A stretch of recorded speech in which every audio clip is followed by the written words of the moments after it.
ಒಂದು ಕೊರಿಂಥದವರಿಗೆ 11ನೇ ಅಧ್ಯಾಯ 23வது வசனத்தை வாசிக்கிறேன். 23ನೇ ವಾಕ್ಯವನ್ನು ಓದ್ತೇನೆ. நான் உங்களுக்கு ஒப்புவித்ததை கர்த்தரிடத்தில் பெற்றுக்கொண்டேன். என்னவெனில் கர்த்தராகிய இயேசு தாம் காட்டி கொடுக்கப்படும் ராத்திரியில் அப்பத்தை எடுத்து ஸ்தோத்திரம் பண்ணி இதை பிச்சு நீங்கள் வாங்கி புசியுங்கள், இது உங்களுக்காக பிற்கப்படுவருடைய சரீரமாக இருக்கிறது, என்னை நினைவு கூறும்படி இதை செய்யுங்கள் என்றார். போஜனம் பண்ணினும் பின்பு அந்தபடியே பாத்திரத்தையும் எடுத்து, இந்த பாத்திரம் இரத்தத்தினாலாகிய புதிய உடன்படிக்கையாக இருக்கிறது, நீங்கள் இதை பானம் பண்ணும்போதெல்லாம் என்னை நினைவு கூறும்படி இதை செய்யுங்கள் என்றார். 1 ಕೊರಿಂಥದವರಿಗೆ 11ನೇ ಅಧ್ಯಾಯ 23ನೇ ವಾಕ್ಯದಿಂದ, ನಾನು ನಿಮಗೆ ತಿಳಿಸಿಕೊಟ್ಟ ಉಪದೇಶವನ್ನು ಕರ್ತನಿಂದ ಹೊಂದಿದೆನು. ಅದೇನೆಂದರೆ, ಕರ್ತನಾದ ಯೇಸು ತಾನು ಹಿಡಿದುಕೊಡಲ್ಪಟ್ಟ ರಾತ್ರಿಯಲ್ಲಿ ರೊಟ್ಟಿಯನ್ನು ತೆಗೆದುಕೊಂಡು ದೇವರ ಸ್ತೋತ್ರ ಮಾಡಿ ಮುರಿದು, ಇದು ನಿಮಗೋಸ್ಕರವಾಗಿರುವ ನನ್ನ ದೇಹ, ನನ್ನನ್ನು ನೆನೆಸಿಕೊಳ್ಳುವುದಕ್ಕೋಸ್ಕರ ಹೀಗೆ ಮಾಡಿರಿ ಅಂದನು. பாருங்க, இது உங்களுக்காக சிந்தப்படுகிற ரத்தமாக இருக்கிறது, ரத்தத்தினால் ஆகிய புதிய உடன்படிக்கையாக இருக்குதுன்னு இயேசு சொல்கிறாரு. ಕೆಳಗಡೆ ಅದೇ ರೀತಿ ನೋಡ್ತೇವೆ, ಊಟವಾದ ಮೇಲೆ ಆತನು ಅದೇ ರೀತಿಯ ಪಾತ್ರೆಯನ್ನು ತೆಗೆದುಕೊಂಡು, ಈ ಪಾತ್ರೆ ನನ್ನ ರಕ್ತದಿಂದ ಸ್ಥಾಪಿತವಾಗುವ ಹೊಸ ಒಡಂಬಡಿಕೆಯನ್ನು ಸೂಚಿಸುತ್ತದೆ. புது உடன்படிக்கையினால் வரக்கூடிய ஆசீர்வாதத்தை பார்க்க போறோம். ಈ ಹೊಸ ಒಡಂಬಡಿಕೆಯಿಂದ ಬರುವಂತ ಆಶೀರ್ವಾದಗಳು ನೋಡಿ. கிருபையின் உடன்படிக்கையினால் உண்டாயிருக்கிற சுகமும் ஐஸ்வர்யமும் என்ற தலைப்பின் கீழ பிரசங்கம் பண்ணுவாங்க. ಕೃಪೆಯ ಒಡಂಬಡಿಕೆ ಕೆಳಗಾಗಿ ಉಂಟಾಗಿರುವಂತ ಸುಖವು ಐಶ್ವರ್ಯ ಎಂಬ health and wealth through the covenant of grace அப்படி அதில் பார்க்குறோம். ಕೃಪೆಯ ಒಡಂಬಡಿಕೆ ಕೆಳಗಾಗಿ ಬರುವಂತಹ ಸುಖವು ಐಶ್ವರ್ಯವು ಎಂಬ ಅಂಶದ ಕೆಳಗೆ பாருங்க, இந்த புது உடன்படிக்கைன்னு சொன்னா நிறைய பேர் இதில் என்ன இருக்குதுன்னு தெரியுது கிடையாது. ನೋಡಿ, ಹೊಸ ಒಡಂಬಡಿಕೆ ಅಂತ ನೋಡಿದ್ರೆ ಇದರಲ್ಲಿ ಏನಿದೆ ಎಂಬುದು ಅನೇಕರಿಗೆ ಅರ್ಥ. பழைய உடன்படிக்கைக்கும் புது உடன்படிக்கைக்கும் ரொம்ப வித்தியாசம் இருக்கு. ಹಳೆ ಒಡಂಬಡಿಕೆಗೂ ಹೊಸ ಒಡಂಬಡಿಕೆಗೂ ಬಹಳ ವ್ಯತ್ಯಾಸವಿದೆ. இந்த கிருபையின் உடன்படிக்கை தான் தேவன் விரும்புகிறார். ಈ ಕೃಪೆಯ ಒಡಂಬಡಿಕೆಯನ್ನೇ ದೇವರು ಬಯಸ್ತಾನೆ. முதலாவது பாருங்க, இந்த உடன்படிக்கைனா என்ன நீங்க தெரிஞ்சுக்கணும். ಮೊದಲನೇದಾಗಿ ಒಡಂಬಡಿಕೆ ಅಂದ್ರೆ ಏನೆಂಬುದನ್ನು ನಾವು ತಿಳ್ಕೋಬೇಕು. நிறைய பேருக்கு இந்த உடன்படிக்கைன்னா, நானும் ரொம்ப நாள் அப்படிதான் நினைச்சிருந்தேன், ஒரு கான்ட்ராக்ட், ஒரு ಒಪ್ಪಂದம். ನಾನು ತುಂಬಾ ದಿವಸ ತಿಳ್ಕೊಂಡಿದ್ದೆ ಒಡಂಬಡಿಕೆ ಏನಂದ್ರೆ ಒಂದು ಒಪ್ಪಂದ ಎಂಬುದಾಗಿ ನಾನು ಭಾವಿಸಿದೆ. ஒரு அக்ரிமெண்ட் ಅಥವಾ ಒಂದು ಅಗ್ರಿಮೆಂಟ್. இப்போ ஒரு பில்டிங் எடுக்கிறோம்னா அங்க ஒரு அக்ரிமெண்ட் போடுறோம் இல்லையா? ಒಂದು ಕಟ್ಟಡ ತೆಗೆದುಕೊಳ್ಳೋದಾದ್ರೆ ಅದಕ್ಕೊಂದು ಅಗ್ರಿಮೆಂಟ್. ரெண்டு பேருக்கும் ஒரு அக்ரிமெண்ட் நடுவுல வைக்கிறோம். ಇಬ್ಬರಿಗೊಂದು ಒಪ್ಪಂದವನ್ನು ಮಧ್ಯದಲ್ಲಿ ಇಡ್ತೇವೆ. அதனாலதான் அதுதான் உடன்படிக்கை அப்படின்னு கூட நினைச்சிருக்கேன். ಅದೇ ಒಡಂಬಡಿಕೆ ಎಂಬುದಾಗಿ ನಾನು ಭಾವಿಸಿದ್ದೇನೆ. அப்படி பிரசங்கம் கூட பண்ணியிருக்கேன். ಆ ರೀತಿ ಪ್ರಸಂಗನೂ ಮಾಡಿದ್ದೇನೆ. அட பாருங்க, உடன்படிக்கைக்கும் அக்ரிமெண்ட்டுக்கும் ரொம்ப வித்தியாசம் இருக்கு. ಆದ್ರೆ ಈ ಒಡಂಬಡಿಕೆಗೂ ಒಪ್ಪಂದಕ್ಕೂ ಬಹಳ ವ್ಯತ್ಯಾಸವಿದೆ. அக்ரிமெண்ட் எப்படிப்பட்டதுன்னா, ಈ ಒಪ್ಪಂದ ಹೇಗಂದ್ರೆ, ஒருவேளை ஒருத்தருக்கு ஒருத்தர் அதில் இருக்கிறத மீறினா அது ரத்து செய்யப்படுகிறது, அவ்வளோதான். ಒಂದು ವೇಳೆ ಇಬ್ಬರೊಳಗೆ ಇರುವುದು ಮೀರಿದ್ರೆ ಅದು ರದ್ದು ಮಾಡಲ್ಪಡ್ತದೆ. ஒரு பில்டிங் நீங்களே ஒரு வீட்டுக்கு வாடகைக்கு போறீங்கன்னு வைங்க. ಒಂದು ಮನೆಯ ಕಟ್ಟಡಕ್ಕೆ ಬಾಡಿಗೆಗೆ ಹೋಗ್ತೀರಾ ಅಂತ 11 மாசம் அக்ரிமெண்ட் போடுறாங்க. 11 ತಿಂಗಳು ಅಲ್ಲಿ ಅಗ್ರಿಮೆಂಟ್. இதுல வந்து பாருங்க, இருக்கிற ஏதாவது ஒரு பாயிண்ட் நீங்க மீறினாலோ இல்லை அவர் மீறினாலோ அந்த அக்ரிமெண்ட் செல்லாது, அவ்வளோதான். ಇದರಲ್ಲಿ ಇರುವ ಯಾವ ಅಂಶವನ್ನು ಯಾರು ಮೀರಿದ್ರು ಸಹ ಅದರಲ್ಲಿ ಆ ಒಪ್ಪಂದದಲ್ಲಿ ಇರೋದು ರದ್ದಾಗ್ಬಿಡ್ತದೆ. சில நேரத்தில் பார்த்தீங்கன்னா, இந்த பில்டிங் கட்டுறோம், இந்த சர்ச் பில்டிங் கட்டணும், அது ஒரு அக்ரிமெண்ட் போடுறோம். என்ன, இவ்வளோ பணத்தை நாங்கள் கொடுப்போம், நீங்கள் இந்த மாதிரிலாம் பொருளை பயன்படுத்தி இப்படியெல்லாம் நீங்கள் எங்களுக்கு கட்டி தரணும் அப்படின்னு ஒரு ಅಗ್ರಿಮೆಂಟ್. ಈ ಕಟ್ಟಡವನ್ನು ಕಟ್ಟೋದಾದ್ರೂ ಆ ಕಾರ್ಮಿಕರಿಗೆ ಬಂದ್ಬಿಟ್ಟು ಒಂದು ಒಪ್ಪಂದ ಹಾಕೊಳ್ತೇವೆ, ಇಷ್ಟು ಹಣವನ್ನು ಕೊಡ್ತೇವೆ, ನೀವು ಈ ರೀತಿಯಾಗಿ ನಮಗೆ ಕಟ್ಟಿಕೊಡ್ಬೇಕು. ಸೆಟ್ ಆனா பார்க்குறோம், ಅದು ಸೆಟ್ ಆದ್ರೆ வேலை ஆரம்பிக்கிறாங்க. ಆ ರೀತಿ ಕೆಲಸ ಪ್ರಾರಂಭ. இடையில பாருங்க, அவர் வந்து சொன்னது அதில் இருக்கிறத சொல்லாம போனா, ಮಧ್ಯದಲ್ಲಿ ನೋಡ್ರಿ ಅಲ್ಲಿ ಇರೋದನ್ನ செய்யாம போனா, ಮಾಡದೆ ಹೋದ್ರೆ அந்த அக்ரிமெண்ட்டை நான் ரத்து செய்யறதுக்கு எனக்கு அதிகாரம் இருக்கு. ಆ ಒಪ್ಪಂದವನ್ನು ರದ್ದು ಮಾಡೋದಕ್ಕೆ ನನಗೆ ಅಧಿಕಾರ ಇದೆ. ஒருவேளை ಒಂದು ವೇಳೆ அவர் சொன்னபடி செஞ்சு நான் அதுல உடன்பட்டு நான் சொன்னதை செய்யாம இருந்திருந்தா, ನಾನು ಹೇಳಿದ್ದು ಅವರು ಮಾಡಿ ಅದರಲ್ಲಿ ನನ್ನ ಒಂದು ಕ್ರಿಯೆಗಳು ಇಲ್ಲದೆ ಇದ್ರೆ, பாருங்க, அந்த அக்ரிமெண்ட்டை வச்சு அவர் என் மேல கேஸை போடலாம், இல்லைன்னா இந்த காரியத்தை ரத்து செய்யலாம். ಆ ಒಪ್ಪಂದವನ್ನು ಇಟ್ಟು ಅವ್ರು ನನ್ನ ಮೇಲೆ ಕೇಸ್ ಆಗ್ಬೋದು, ಇಲ್ದಿದ್ರೆ ಅದನ್ನು ರದ್ದು ಮಾಡ್ಬೋದು. சில நாட்டில் வந்து பார்த்தீங்கன்னா, இந்தியாவில் கூட வந்துருச்சு இப்போ, அப்போ சில நாட்டில் வந்து பார்த்தீங்கன்னா கல்யாணம் பண்ணிக்கிறதுல முதல்ல ஒரு அக்ரிமெண்ட் போட்டுக்கிறது. ಕೆಲವೊಂದು ದೇಶದಲ್ಲೆಲ್ಲ ಇದೆ, ಈಗ ಭಾರತದಲ್ಲಿ ಬಂದ್ಬಿಟ್ಟಿದೆ. ಮದುವೆ ಮಾಡ್ಕೊಳ್ಳೋಕೆ ಮುನ್ನ ಒಂದು ಒಪ್ಪಂದ ಮಾಡ್ಕೊಳ್ಳೋದು.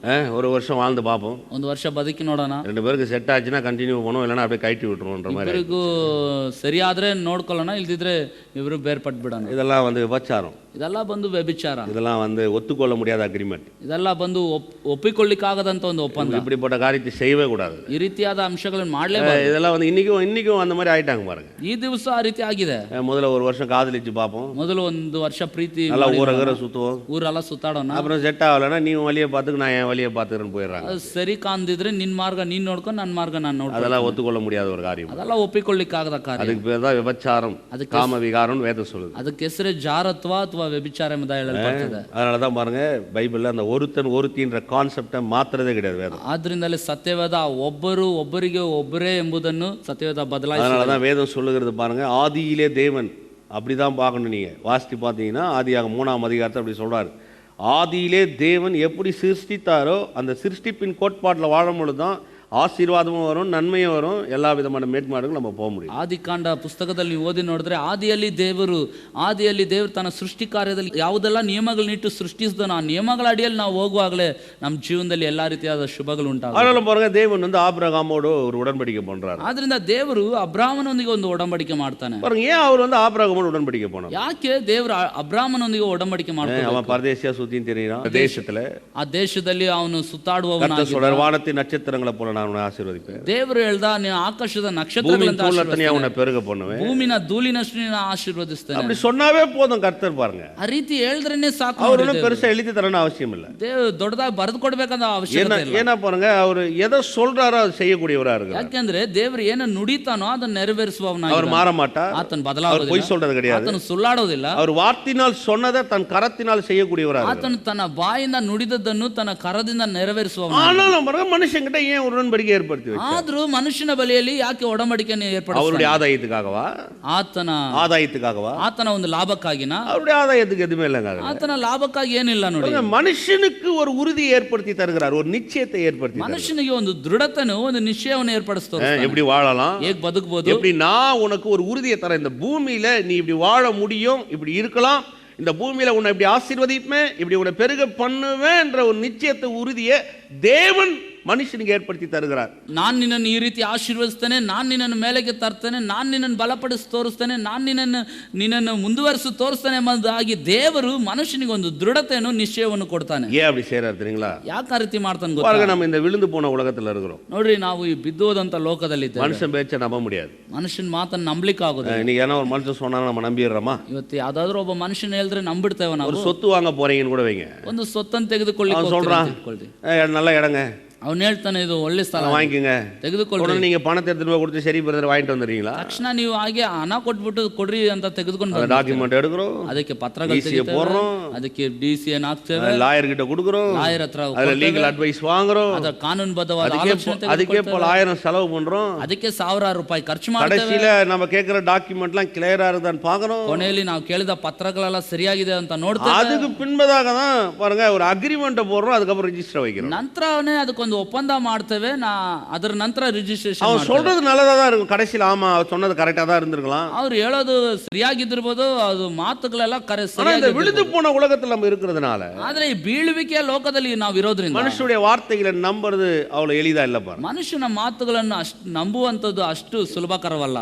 ஒரு கல்யாணம் கூட எடுத்து பாருங்க, உதாரணத்துக்கு ಒಂದು ಉದಾಹರಣೆ, ಒಂದು ಮದುವೆನ ತೆಗೆದುಕೊಳ್ಳಿ. ஏதோ ஒரு பொண்ணை பார்த்து அப்படியே கல்யாணம் பண்ணி வான்னு கூட்டு வந்துறது கிடையாது. ಏನೋ ಒಂದು ಹುಡುಗಿ ನೋಡಿದ ತಕ್ಷಣ ಮದುವೆ ಮಾಡ್ಕೊಂಡು ಬಾ ಅಂತ அவங்க அப்பா அம்மா பார்த்தோன்னே என் பொண்ணு ரொம்ப நல்லவங்க கட்டிங்கன்னு உடனே சரிங்க நான் கட்டிக்கிறேன் நீ. ಅವ್ರ ಅಪ್ಪ ಅಮ್ಮ ನನ್ನ ಮಗಳು ಒಳ್ಳೆಯವಳ ಅಂತ ಹೇಳಿದ್ದೆ, ಸರಿ ರೀ ನಾನು ಮದುವೆ ಆಗ್ತಾನೆ ಅಂತ ಮದುವೆ இல்ல அந்த பையன் வந்து சொல்றாங்க, அந்த பையன் வீட்டுல என் பையன் ரொம்ப நல்லவங்க அப்படின்னு இவங்க கட்டின்னு போயிடுறாங்களா? ಅಥವಾ ಹುಡುಗನ ಮನೆಯವರು ಹೇಳ್ತಾರೆ ನಮ್ಮ ಮಗ ತುಂಬಾ ಒಳ್ಳೆಯವನಂತ ಹೇಳಿದ ಕಾರಣಕ್ಕೆ ಮದುವೆ ಆಗ್ಬಿಡ್ತಾರ? கிடையாது. பாருங்க, ಇಲ್ಲ ನೋಡಿ, 4 பேர்ட்ட விசாரிக்கிறோம், 4 ಜನರ ಹತ್ರ 4 பேர்ட்ட கேக்குறோம், 4 ಜನರ ಬಳಿ உறுதி செய்றோம், ಅದನ್ನ அவன் ದೃಢಪಡಿಸ್ಕೊಳ್ತೇವೆ, சொன்னதெல்லாம் உண்மைதானான்னு பாக்குறோம், ಅವ್ರು ಹೇಳಿದಲ್ಲ ನಿಜನಾ ಅಂತ ತಿಳ್ಕೊಳ್ತೇವೆ. இவங்களுக்கு தெரியாம அவங்க விசாரிக்கிறாங்க, அவங்களுக்கு தெரியாம இவங்க விசாரிக்கிறாங்க, ಇವ್ರಿಗೆ ತಿಳಿಯದೆ ಅವ್ರು ವಿಚಾರಿಸ್ತಾರೆ, ಅವ್ರಿಗೆ ತಿಳಿಯದೆ ಇವ್ರು ವಿಚಾರಿಸ್ತಾರೆ. விழுந்து போன உலகத்தில் இருக்கிறதுனால மனுஷனுடைய வார்த்தையில மனுஷன் நம்புறதில்ல. ಯಾಕೆಂದ್ರೆ ಈ ಬಿದ್ದೋದಂತ ಲೋಕದಲ್ಲಿ ಬದುಕೋದ್ರಿಂದ ಒಬ್ಬ ಮನುಷ್ಯನ ಮಾತನ್ನು ಇನ್ನೊಬ್ಬ ಮನುಷ್ಯ ನಂಬೋದಿಲ್ಲ. அதனாலதான் மனுஷன் தான் வார்த்தையை நம்புக்காத ஒரு உறுதிக்காக இதெல்லாம் செய்ய வேண்டியதா. ಆದ್ರಿಂದ ಒಬ್ಬ ಮನುಷ್ಯನ ತನ್ನ ಮಾತಿನ ದೃಢತೆಗಾಗಿ ಇದನ್ನೆಲ್ಲ ಮಾಡಬೇಕಾಗಿದೆ. தேவன் அப்படிப்பட்டவர் கிடையாது. ದೇವರು ಅಂತವನಲ್ಲ. அவர்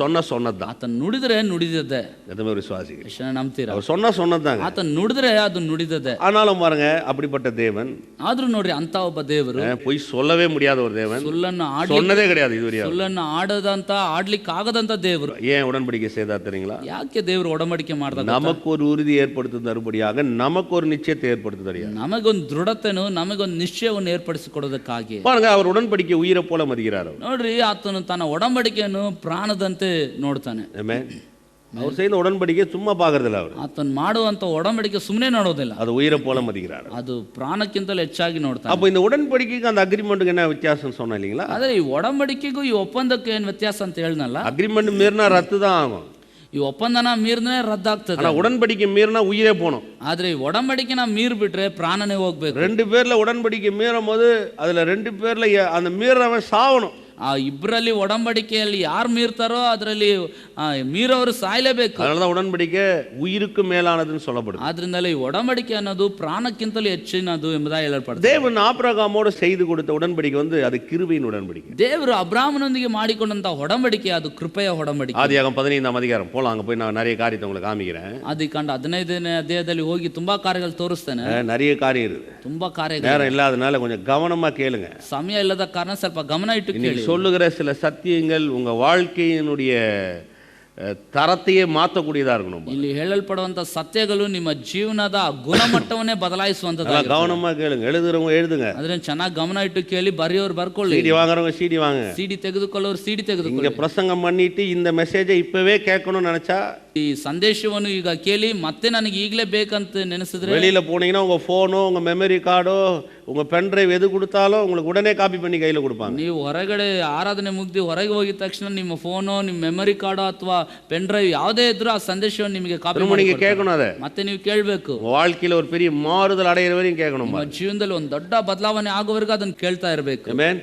பாருங்க, இந்த ஆபிரகாமோடு தேவன் செய்த உடன்படிக்கை கிருபையின் உடன்படிக்கை. ನೋಡ್ರಿ, ದೇವರು ಅಬ್ರಾಮನೊಂದಿಗೆ ಮಾಡಿದ ಒಡಂಬಡಿಕೆ ಅದು ಕೃಪೆಯ ಒಡಂಬಡಿಕೆ. சீனாய் மலையிடத்துல இந்த இஸ்ரவேல் ஜனங்க வந்தபோது தான் அதை மாத்திட்டாங்க. அப்படியே ಸೀನಾಯ್ ಬೆಟ್ಟದ ಬಳಿ ಇಸ್ರಾಯೇಲರು ಬಂದ ಮೇಲೆನೆ ಅದನ್ನ ಹಾಗೆ ಬದಲಾಯಿಸಿದ್ರು. பிரமாணத்தின் உடன்படிக்கை மாறி போகுது. ಅದು ಧರ್ಮಶಾಸ್ತ್ರದ ಒಡಂಬಡಿಕೆ. இந்த பிரமாணத்தின் உடன்படிக்கை என்றால் ಧರ್ಮಶಾಸ್ತ್ರ ಒಡಂಬಡಿಕೆ ಅಂದ್ರೆ ಏನು? நீங்க செய்யுங்க, ನೀವು ಮಾಡಿ, கடவுள் ஒன்றும் செய்ய மாட்டார். ದೇವರು ಏನು ಮಾಡೋದಿಲ್ಲ. விபச்சாரம் செய்யாதிருப்பாயாக, ವಿಚಾರ கொலை ಮಾಡದಿರು, செய்யாதிருப்பாயாக, ಕೊಲೆ ಮಾಡದಿರು, தாயும் தகப்பனையும் கனம் பண்ணுவாயாக, ತಾಯಿಯನ್ನು ಸನ್ಮಾನಿಸು. நீ செய்யணும், ನೀನ್ ಮಾಡಬೇಕು. நீங்க செஞ்சீங்கன்னா அதன் அடிப்படையில் நீங்க வாழ்ந்துக்கலாம். ನೀನು ಮಾಡಿದ್ರೆ ಆ ಮಾಡುವ ಕಾರ್ಯದ ಅಡಿಯಲ್ಲಿ ಬದುಕಬಹುದು. ஒருவேளை அது நீங்க செய்யாத போனீங்கன்னா, வேலை நீ ಮಾಡದೆ ಹೋದ್ರೆ, 3ஆம் தலைமுறை 4ஆம் தலைமுறை வரையும் அதை நான் விசாரி பண்றார். 3 ತಲೆಮಾರು 4 ತಲೆಮಾರುವರೆಗೂ ಅದನ್ನ ನಾನು ವಿಚಾರಿಸ್ತೇನೆ. அதனாலதான் பாருங்க, இந்த பிரமாணத்தின் உடன்படிக்கையில் வரும்பொழுது தேவன் உங்களுக்கு ஒன்றும் செய்யறது கிடையாது, நீங்க காரியத்தை செஞ்சு அதனால் சுதந்திர கொள்றீங்க. ಈ ಧರ್ಮಶಾಸ್ತ್ರದ ಅಡಿಯಲ್ಲಿ ಒಡಂಬಡಿಕೆ ಅಡಿಯಲ್ಲಿ ಬರುವಾಗ ದೇವರು ಏನನ್ನು ಮಾಡೋದಿಲ್ಲ, ನೀವು ಮಾಡುವ ಕ್ರಿಯೆಗಳ ಅಡಿಯಲ್ಲಿ ನೀವು ಅದನ್ನು ಸ್ವಾಧೀನ ಮಾಡ್ಕೊಳ್ಳಿ. ஆனா புது உடன்படிக்கையில் வரும்பொழுது ಹೊಸ ಒಡಂಬಡಿಕೆ ಒಳಗಾಗಿ நீங்க ஒன்றும் செய்யறதில்ல, ನೀವೇನು ಮಾಡೋದಿಲ್ಲ, அது தேவனே உங்களுக்காக சகலத்தையும் செய்யறது. ದೇವರೇ ಸಕಲವನ್ನು ನಿಮಗಾಗಿ ಮಾಡಿದ. எபிரேயர் 10ஆம் அதிகாரம் 10ನೇ ಅಧ್ಯಾಯ 16-17 வாசிக்கலாம். 16-17ನೇ ವಾಕ್ಯ ಓದೋಣ. அந்த நாட்களுக்கு பின்பு நான் அவர்களோடு பண்ணும் உடன்படிக்கையாவது, நான் என்னுடைய பிரமாணங்களை அவருடைய இருதயங்களில் வைத்து அவைகளை அவர்களுடைய மனதில் எழுதுவேன் என்று கர்த்தர் சொல்லுகிறார் என்பதை உரைத்த பின்பு, ಆ ದಿನಗಳು ಬಂದ ಮೇಲೆ ನಾನು ಅವರ ಸಂಗಡ ಮಾಡಿಕೊಳ್ಳುವ ಒಡಂಬಡಿಕೆಯು ಹೀಗಿರುವುದು, ನನ್ನ ಆಜ್ಞೆಗಳನ್ನು ಅವರ ಹೃದಯದಲ್ಲಿ ಇಡುವೆನು, ಅವರ ಮನಸ್ಸಿನ ಮೇಲೆ ಅವುಗಳನ್ನು ಬರೆಯುವೆನು ಎಂದು ಕರ್ತನು ನುಡಿಯುತ್ತಾನೆ. 17வது வசனம், 17ನೇ ವಾಕ್ಯ, அவர்களுடைய பாவங்களையும் அவருடைய அக்கிரமங்களையும் நான் இனி நினைப்பதில்லை என்பதை சொல்லுகிறார். ಕರ್ತನು ನುಡಿಯುತ್ತಾನೆ ಎಂಬುದಾಗಿ ಹೇಳಿದ ಮೇಲೆ ಇನ್ನು ಅವರ ಪಾಪಗಳನ್ನು ಅವರ ದುಷ್ಕೃತ್ಯಗಳನ್ನು ನನ್ನ ನೆನಪಿಗೆ ಎಂದಿಗೂ ತರುವುದಿಲ್ಲ ಎಂದು ಹೇಳುತ್ತಾನೆ. இது கர்த்தர் செய்றார். ನೋಡಿ, ಇದು ಕರ್ತನು ಮಾಡ್ತಾನೆ. நான் அவங்க அக்கிரமத்தை மன்னிக்கிறேன், ನಾನು ಅವರ இனி அவங்க பாவங்களை நான் நினைக்க போறது கிடையாது, ಇನ್ನು ಅವರ ದುಷ್ಕೃತ್ಯಗಳನ್ನು ನಾನು ನೆನಪಿಗೆ ತರೋದಿಲ್ಲ. இதுதான் புது உடன்படிக்கை. ಇದೇ ಹೊಸ ಒಡಂಬಡಿಕೆ. இன்னைக்கு அநேக ஜனங்களுக்கு இந்த புது உடன்படிக்கைனா என்னன்னு தெரியாது. ನೋಡಿ, ಇವತ್ತು ಅನೇಕ ಜನರಿಗೆ ಹೊಸ ಒಡಂಬಡಿಕೆ ಅಂದ್ರೆ மீட்புனா என்னன்னு தெரியாது, ವಿಮೋಚನೆ ಅಂದ್ರೆ ಏನಂತ, பரலோகம்னா என்னன்னு தெரியாது, ಪರಲೋಕ ಅಂದ್ರೆ ಏನಂತ ಗೊತ್ತಿಲ್ಲ. அதனாலதான் பாருங்க, இதை தெரியாதனால இதை கடினமாக்கிட்டாங்க. ಆದ್ರಿಂದಲೇ ತಿಳಿಯದೇ ಇರುವುದರಿಂದ ಬಹಳ ಕಠಿಣಪಡಿಸಿದ್ದಾರೆ. சுலபமான வகையில் கர்த்தரே இந்த உடன்படிக்கை ஏற்படுத்தி என்னுடைய நிச்சயத்தையும் உறுதியும் எனக்கு தருகிறார் என்றதை சொல்றதுக்கு மாறாக இதை ரொம்ப கடினமான வகையில் போய் சொல்ல ஆரம்பிச்சு. ಬಹಳ ಸುಲಭವಾದ ರೀತಿಯಲ್ಲಿ ದೇವರು ನನಗಾಗಿ ಒಡಂಬಡಿಕೆ ಮಾಡಿ ನನ್ನ ದೃಢತೆಯನ್ನು ನಿಶ್ಚಯವನ್ನು ಕೊಡುತ್ತಾನೆ ಎಂಬುದಾಗಿ ಹೇಳೋದಕ್ಕಿಂತ ಅದನ್ನು ಬಹಳ ಕಠಿಣಕರವಾದ ರೀತಿಯಲ್ಲಿ ಬದಲಾಯಿಸಿಬಿಟ್ರು. ஒரு கதை, ಒಂದು ಕತೆ. உங்களுக்கு தான் கதை கேட்கறது ரொம்ப பிடிக்கும். ನಿಮ್ಮ ಕತೆ ಕೇಳೋದಂದ್ರೆ ಇಷ್ಟ ಅಲ್ವಾ? சின்ன வயசுல தான் கதை கேட்டு தான் நான் பழகிட்டேன். சோறு சாப்பிட்றதுல கதை கேட்டோம், தூங்க வைக்கிறதுல கதை கேட்டோம். ಚಿಕ್ಕ ವಯಸ್ಸಿನಿಂದಲೂ ಕತೆ ಕೇಳಿ ಅಭ್ಯಾಸ ಆಯ್ತು. ಊಟ ಮಾಡೋದಕ್ಕೂ ಒಂದು ಕತೆ ಹೇಳ್ಬೇಕು, ನಿದ್ದೆ ಮಾಡ್ಲಿಕ್ಕೂ ಒಂದು ಕತೆ ಹೇಳ್ಬೇಕು. ஒரு அம்மா செத்து பரலோகத்துக்கு போச்சான், கதை. ಒಂದು ಅಮ್ಮ ಸತ್ತು ಪರಲೋಕಕ್ಕೆ ಹೋದ್ರಂತೆ, ಇದು ಕತೆ. போன உடனே அங்கே பேதர் நின்று இருந்தாராம். ಅಲ್ಲಿ ಹೋದ ತಕ್ಷಣ ಪೇತ್ರನಲ್ಲಿ ನಿಂತಿದ್ನ. பேதர் பார்த்து கேட்டார், ಪೇತ್ರನ್ ನೋಡಿ ಕೇಳಿದ್ರಂತೆ. நீ உள்ள போனோன்னா, ಪೇತ್ರನ್ ಕೇಳ್ದಂತೆ, ನೀನು ಒಳಗೆ ಹೋಗ್ಬೇಕಾದ್ರೆ ஒரு வார்த்தையை சொல்லணும், ಒಂದು ಮಾತನ್ನು ಹೇಳ್ಬೇಕು, அந்த வார்த்தையுடைய ஸ்பெல்லிங்கும் சொல்லணும், ಆ ಮಾತಿನ ಒಂದು ಪದಗಳನ್ನು ನೀನು ಹೇಳ್ಬೇಕು. உடனே இந்த அம்மா சொல்லிச்சான் லவ் அப்படின்னுச்சான். ತಕ್ಷಣ ಅಮ್ಮ ಹೇಳಿದ್ರಂತೆ ಲವ್ LOVE அப்படின்னு. LOVE. கரெக்டாக சொன்னீங்க, போய் அந்த சேர்ல உட்காருங்கன்ட்டான். ಸರಿಯಾಗಿ ನೀವು ಹೇಳಿದಿರಾ, ಹೋಗಿ ಆ ಚೇರಲ್ಲಿ இந்த அம்மா போய் சேர்ல உட்காந்துச்சான். ನೇರಾಗಿ ಆ ಚೇರಲ್ಲಿ ಕುಂತ್ಕೊಂಡ್ರ. அங்கே இன்னொருத்தர் வந்தாரான். ಅಲ್ಲಿ ಇನ್ನೊಬ್ರು ಬಂದ್ರಂತೆ. அந்த அம்மாவை பார்த்தாரா, ಆ ಅಮ್ಮವನ್ನು ನೋಡಿದ್ರು. இந்த அம்மா அவரை பார்த்து ரொம்ப ஷாக் ஆயிடுச்சான். ಈ ಅಮ್ಮ ಅವ್ರನ್ನ ನೋಡಿ எப்படி பரலோகத்துக்கு வந்தான், ಈತನ ಹೇಗೆ ಪರಲೋಕಕ್ಕೆ ಬಂದ? ஏன்னா அந்த அம்மாவுடைய முதல் புருஷன் இருந்தாலாம்.